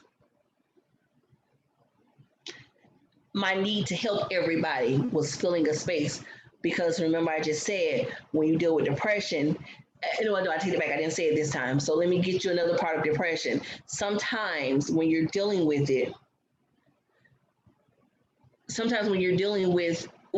you so busy making sure everybody else is okay because you don't want nobody to feel like you feel. You know, a lot of people with depression, all of a sudden you hear they committed suicide or something, and people are like, I didn't know that you didn't. I smiled around you. I made you feel good. I cheered you on. I was the most happiest, best person in your presence. And then once I got home, remember that personas I told you, we get home and you take all those personas off and put all my different jobs off, and I left all that off. Kids sleep, so the mama persona gone. I'm off work, so the work employee, all those personas are off. And when all of it's done and I've cleared everything off, I'm sitting on the floor crying because I don't know what to do anymore because I'm lost. I've been there. Went through my divorce. I went through trying to figure out who I was again. All of that. It made me a better woman now to understand because I went to therapy. One therapist I was with for like 7 years until I moved. Another, like you said, you like Danielle said, you get one that's in the general age range. And the first thing she said is you got to stop killing yourself for everybody else and take care of the number one person. You have to take care of yourself. But she also had to put me on medicine to stop my anxiety because I have anxiety. My blood pressure was going up. And I've already been in the hospital one time because of my blood pressure. And they say, ma'am, if you come back, you're going to be having a heart attack. All of it's linked.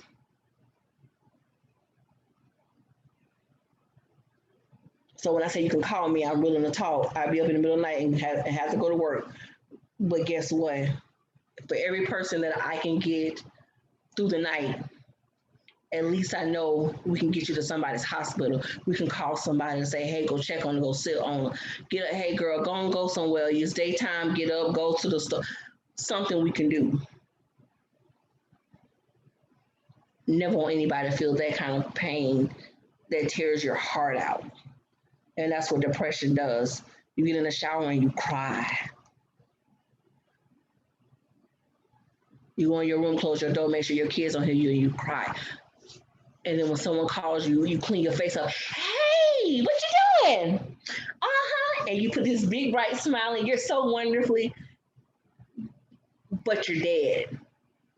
Y'all don't even know that. I still battle.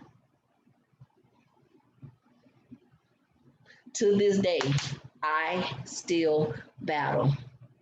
So sometimes I tell people I have to lay low because I have to get my battle going, and I need to concentrate on it. I love you.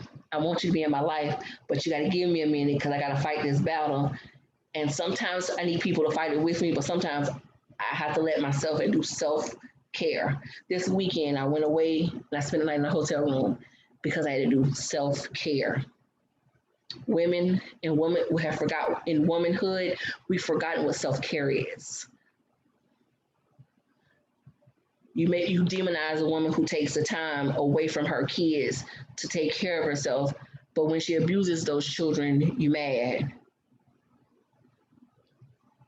When she sits on the side of the road, when she's in a mental hospital because she done lost her mind, you don't know what to do, and you want to know how she got to this place. When all of these things and those signs were there, you wonder why.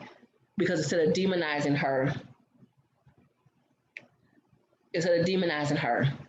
go love on her.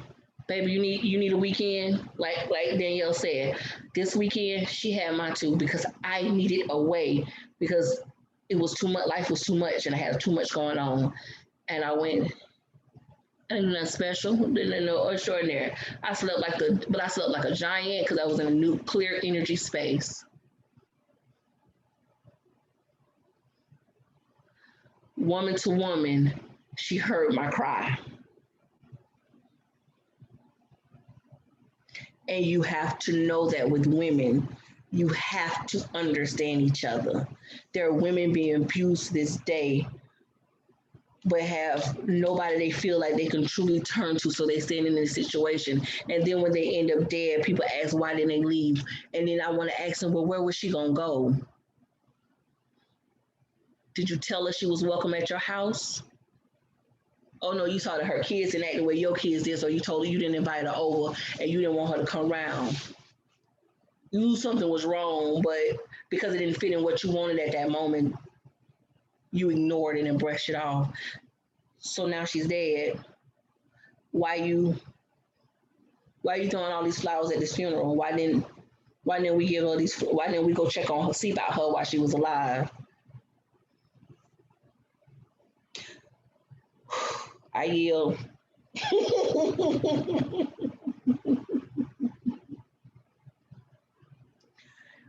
Mental illness is serious. Addiction is serious.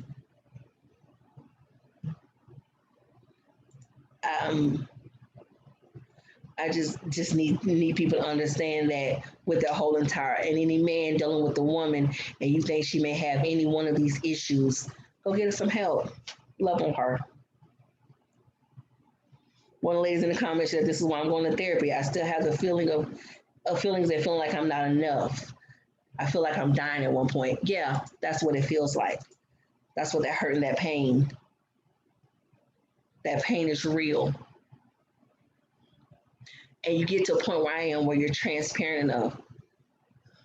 I'm doing a nonprofit organization because I want to know, where did you lose her? And that's my next question. In womanhood, as the things that we're going through and all these things we're discussing, do you feel that you ever lost who you are in your core? Not all these other hats were worn. Have you ever felt so bogged down that you lost who you were? And how did you get yourself back? I'm gonna jump on that without even waiting for you to call on somebody. I lost me when I was trying to keep somebody home. Let me say that. When I was trying to keep him home, I lost me, because then I stopped doing the things that I enjoyed. When did I start getting her back? When he left. I mean, real is real. Like, I started going back to all of yes, it was painful. And it was dead smack in the midst of just getting sober. But I lost me trying to keep him home. And I started finding me, and I'm still finding me 3 years later after he left. And the person I am, the place I am right now, and the joy I see in my son's face lets me know it's okay. That regardless of the struggles I've been fighting myself the past week, I know it's going to be okay. Because guess what? Where I lost me at is not in my life. The numbness that I was seeking is no longer in my life.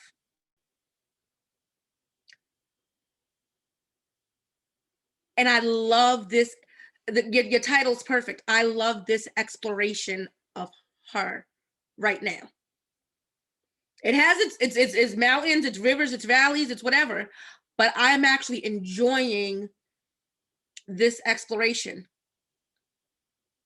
It's eye-opening in so many different aspects. Like, I can talk to whoever I want to, whenever I want to, without somebody trying to control that. And that's a good behind feeling. So yeah, I told you when I lost her, 2005, probably 2006 more so, but 2005, 2006, I started reclaiming her in 2018. Roshonda.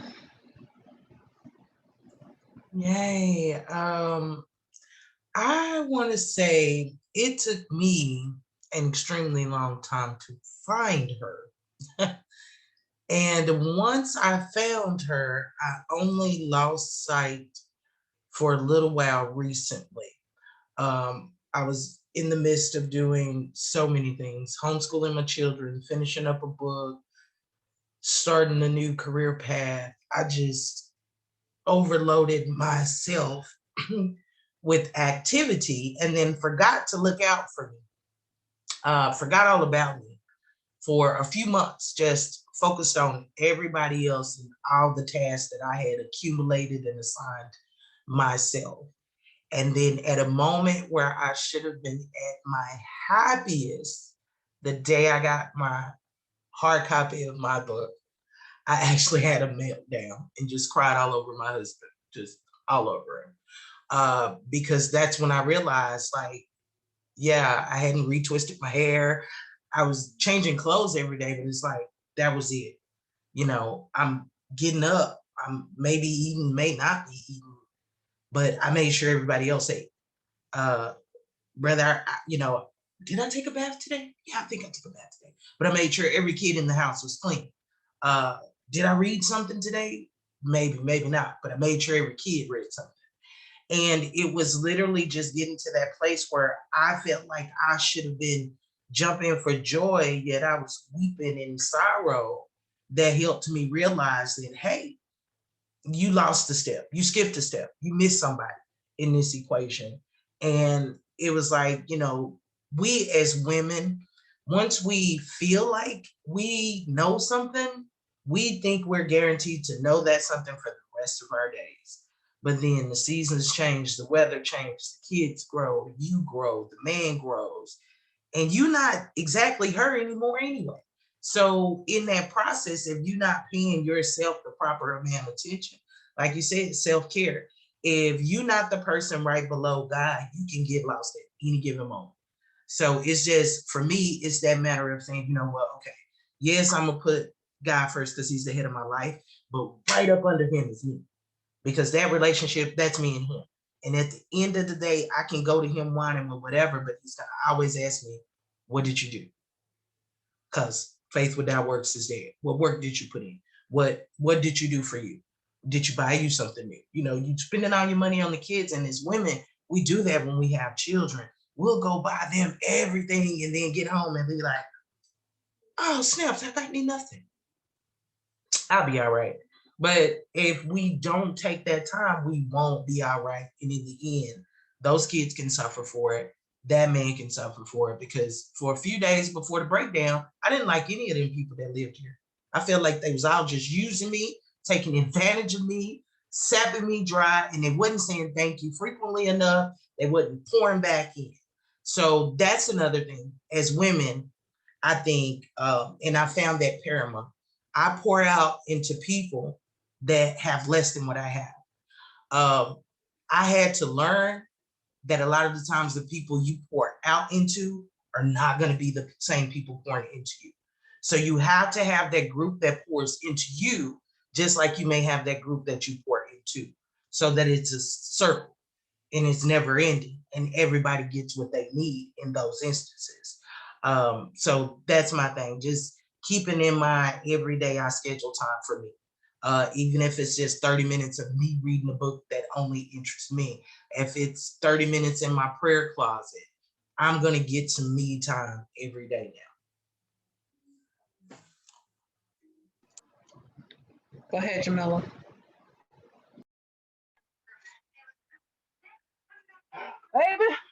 Baby, 45 looks good on me. Almost 11 years ago, I lost myself. I absolutely lost. I didn't know who Jamila was. No clue. Um, when I thought I did. Um, Lost a husband. Had a surprise pregnancy, who will be 11. Um, uh, Lost a partner. Um, Found out that I had MS. When everything starts stacking on you, one thing after the other, after the other, after the other, after the other, you lose yourself. And I had a breakup that, in all actuality, was so minor. It was so minor. Go be with God, beloved. It was like literally, it was so minor, but I had a complete emotional breakdown from everything over the past 10 years that I have gone through, to the point where I had to literally sit with myself and do the work and cry and pray and talk to my therapist and talk to my counselors and talk to my mentors and talk to my sister. I had to talk it out. I had to walk it out. I had to pray it out until I could look at myself in the mirror and say, you know what? It's okay if you are a beautiful, chaotic mess. I am a wild horse, but I am a beautiful, chaotic mess. And what you see is what you get, and I'm not for everybody. And I'm comfortable with that information. And that's how I came to myself, being comfortable in the information that I'm not for everybody. At the end of the day, I have to look myself in the mirror and say, do I like what I see? Was I good to people? Was I good to myself? At the end of the day, if you can say yes to those things, that you were good to people, that you like what you see, and that you're good to yourself. And honestly, let's start with, are you good to yourself? Are you good to yourself? Do you like what you see? And are you good to other people? You can stand firm and walk strong in anything that you're doing, and be the woman that you are in that space, and continue to grow and evolve in that space. That's all I got. I mean, but and it's enough. It's enough. Um, do you think we as women, we teach each other and show each other how to deal with true self-care and self-preservation, do we really understand not just getting your nails done? I mean, that's a part of it, but the deeper, the deeper emotional release that needs to come. Because for some women getting their nails done and they close their eyes while getting nails and feet done, they get a breathing moment and they truly are releasing. And they're not doing it just to look good. They're doing it for those them 30 minutes to an hour that they're just nothing. But do we understand what self-care is? We're walking around here in pain and hurting, but we won't get a back massage. We won't go to the chiropractor. We won't go to the doctor. We won't spend the night at a hotel just to have ultimate quiet for just a minute, to let our mind be quiet. We don't. Someone mentioned in the chat earlier about the sister circle. Do we have that? Do we have those moments? Because my books are all written with a circle of women sitting down having conversation, glass or something, and just allowing themselves to be free, to be who they are, unadulterated. Let's be real. Do we have that anymore? No, we don't give ourselves permission to. We don't give ourselves permission. I applaud you for taking the weekend to say, you know what? I need to heal me for a moment. Most of us don't give ourselves permission to do that. We we doing the nails is not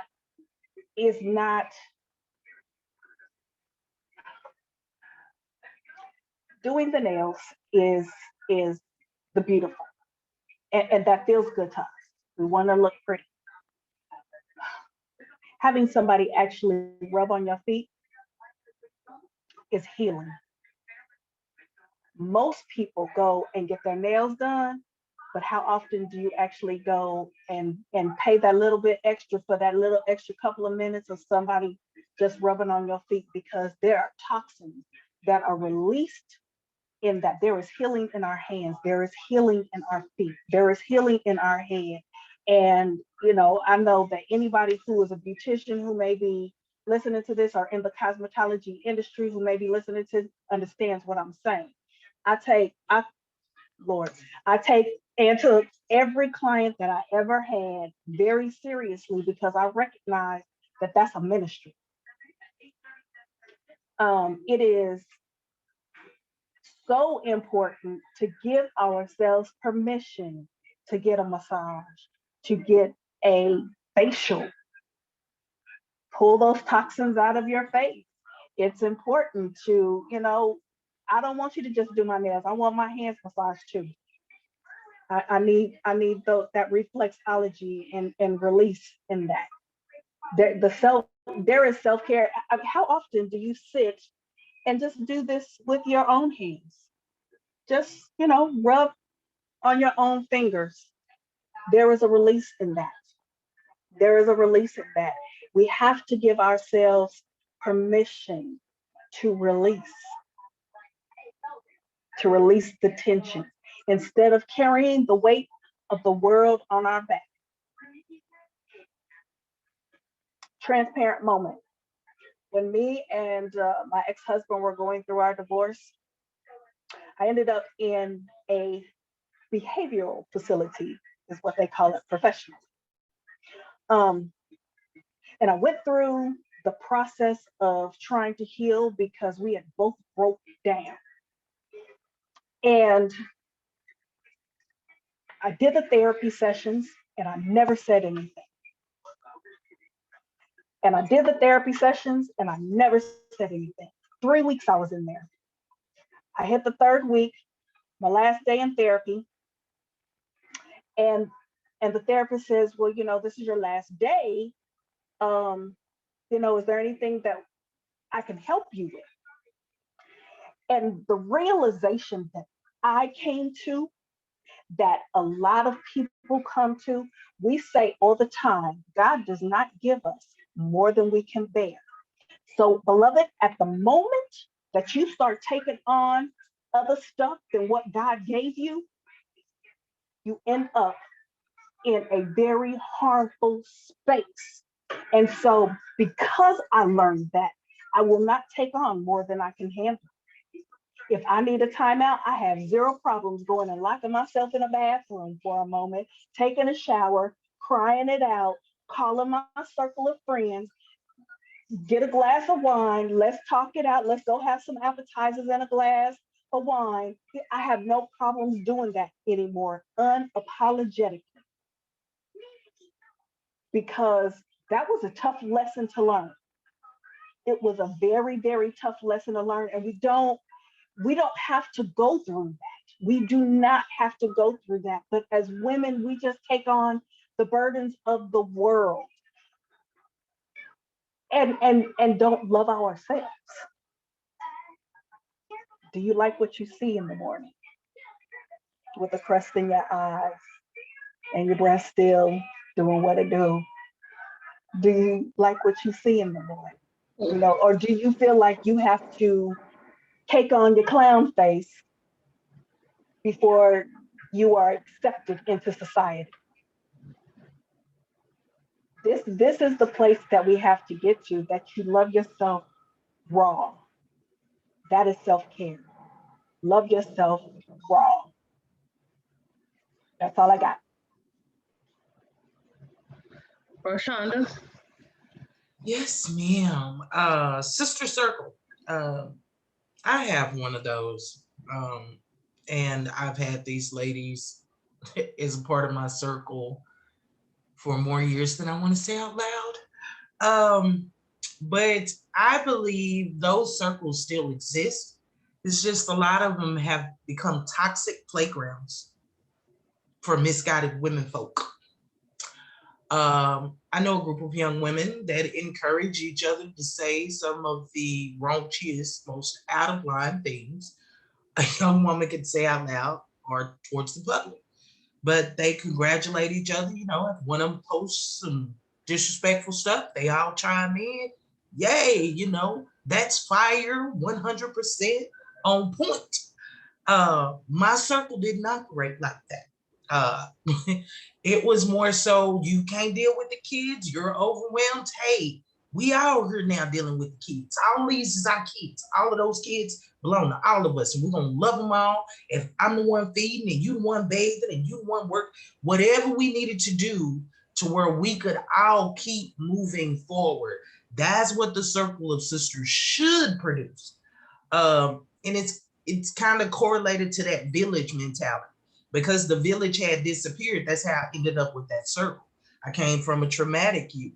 So the place I grew up in, that environment, I wasn't safe. Even as I got bigger, it was contaminated. So I needed another environment that I could go and grow in. Um, and when we were young, yeah, we supported each other in the misfortune of our youth. But as we grew, we pulled each other along for that growth as well. So when one person went back to school, it was like, hey, come on, we all going. We're finna get something else. We need more money.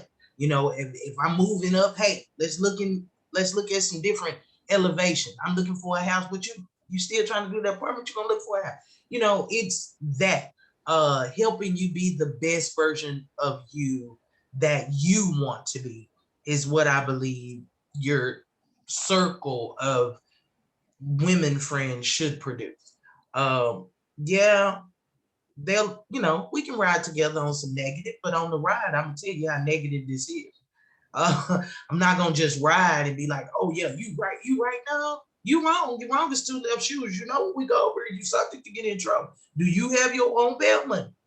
I'm not gonna get in trouble that way with you, but I'll be there to get you back. I drive the car before you thank you. You know, just you.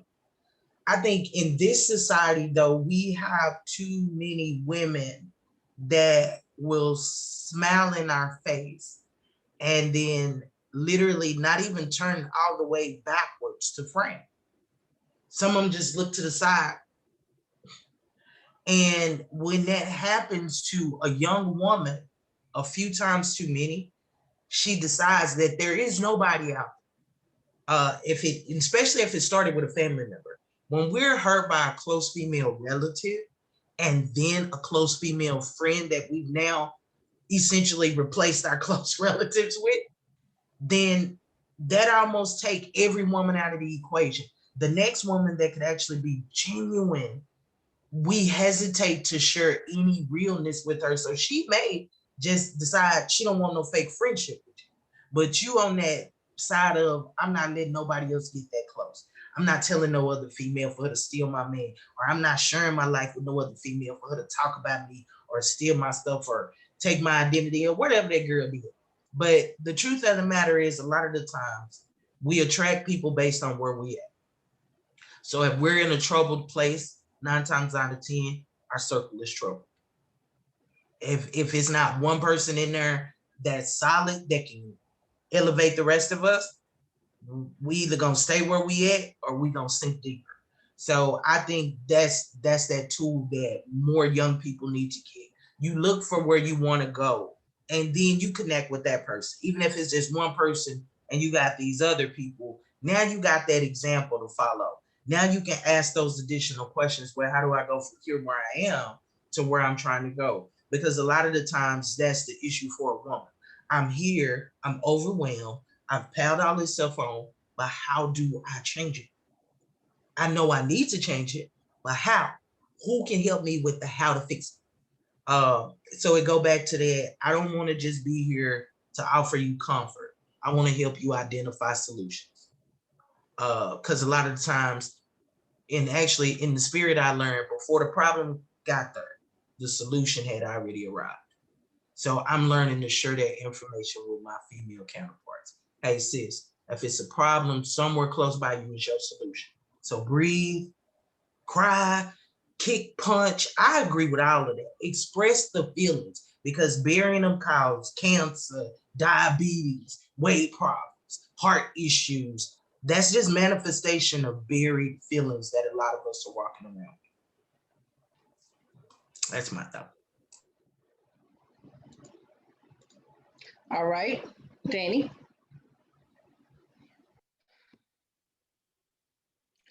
There are so many thoughts, but I forgot the initial question. Because my mind went like a million places with some things Jamila said and some things Rashonda said.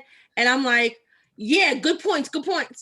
What was the original? So then I can bring that off in one big, nice, pretty box together. Sister circle. Okay. So first, I know we were talking about self-care and what that looks like. I think what's critical is that we identify what self-care looks like for ourselves, because I do not believe someone else can tell me what self-care is for me. So, and Jamila, I love reflexology. I love my massage therapist. I have flown to Baltimore to go back to see my massage therapist and get acupuncture. So I'm with you on that. But somebody who doesn't like their feet being touched, their hands may be enough, you know? So you have to be able to find that and seek that for yourself.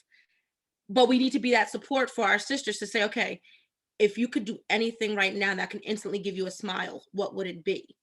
So instead of saying, oh girl, you need a weekend away. Well, maybe she doesn't. Maybe she needs that big bin of just microwave popcorn and some soda because she wants her kids all bundled up on the couch with her for a movie night. So we have to be able to identify for ourselves what that looks like for ourselves, and then helping our fellow sisters that we know who aren't doing self-care, helping them identify what that would look like for them. Being in the special ed field, there are so many different things that we do to help our students with grounding themselves, which all of us could use. Jamila mentioned how often during the day do you sit there and massage your own hand? I know I do it all the time. I do that. And there are times that I have to make sure both of my feet are flat on the ground. It's grounding yourself. It's that, and then either having your elbows or having both hands. There's those 4 points of contact to a surface. So you have to identify those things for yourself. When I was in rehab, I was like, somebody needs to open this door because I need to stick my hands in the dirt. And they're like, whatever. I said, okay, call my therapist because you have to get me my therapist. Whenever I request my therapist, you got to get my therapist. So my therapist said, come on, Danielle, let's go outside so you can play in the dirt. Because I was so into gardening before I went into rehab, I was like, I need my hands into dirt. So I'm saying that to say we have to identify what that looks like for ourselves.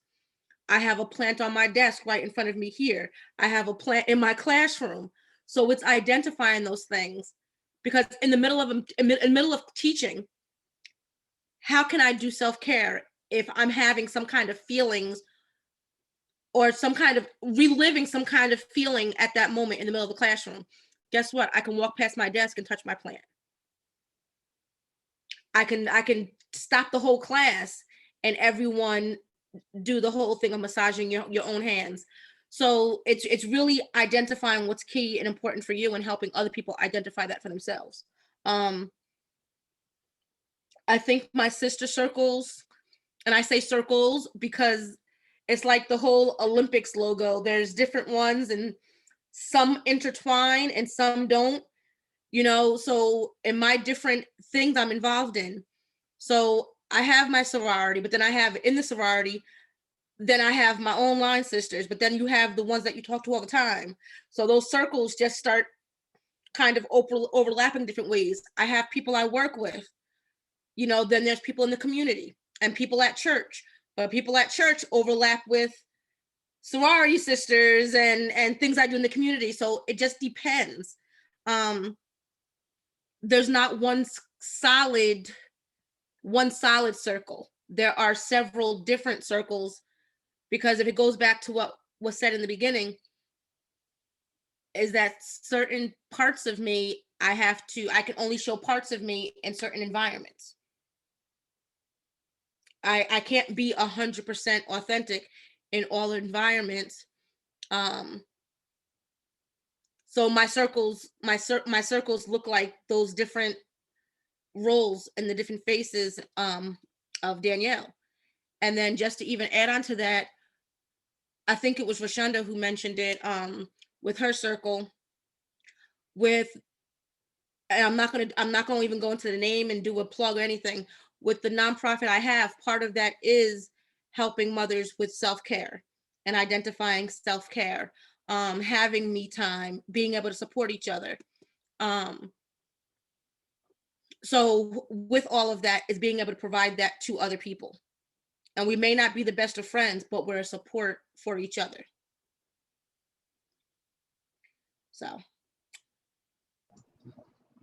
So with all that being said, before we just in peace, my self-care, besides, like I said, I had to get away this weekend, but normally like when the sun comes out, and I've had rough days at work where on my break I just need to go stand outside. I need the sun. I need to feel it. And mind you, I hate to be hot, but I need the sun. I need to feel the sunshine on my face. There's an energy there. There's an energy. There's a peace there. So I get everything you're saying. Well, ladies, I do thank you for being on this live with me. Woo, there was a lot that we have unpacked and processed and everything. I want to say thank you for coming on. Thank you for unpacking this. Thank you for helping with this journey. We're going to keep going on different journeys, but for womanhood, yeah, this was a lot. I hope everyone continues to talk, because this is important to us. We have to acknowledge this stuff to make differences in our lives and in our lives of our children and grandchildren and even our parents. So remember this and think about it and figure out what you are taking from this and hold on to it and love somebody. So while I thank you all for watching, who are watching the live, I thank you all for coming on. This will be uploaded onto the YouTube channel. Woo! So just make sure you subscribe and see all of the channels. So this Sunday night, as we're ending March, Women's History Month, I thank you, ladies. Wait a minute, before you end. Like, comment, subscribe. What's Ken say? Get the likes up. Get the likes up. Make it cool. Um, thank you, Jamila. Thank you very much. And next Sunday, I want you to make sure you all tune in. Next, sure, Mr. King is going to pinch it with being the moderator because it's the exploration of manhood. So this very real conversation he's going to have on the male perspective. Oh, I can't wait to see that. These questions, I want to hear the male point of view on. So, ladies, thank you, thank you, thank you. I hope everyone has this wonderful night. Yes, you too. Thank you. Good night, Facebook. Thank you. Okay. We took the live stream Love off. you. Let me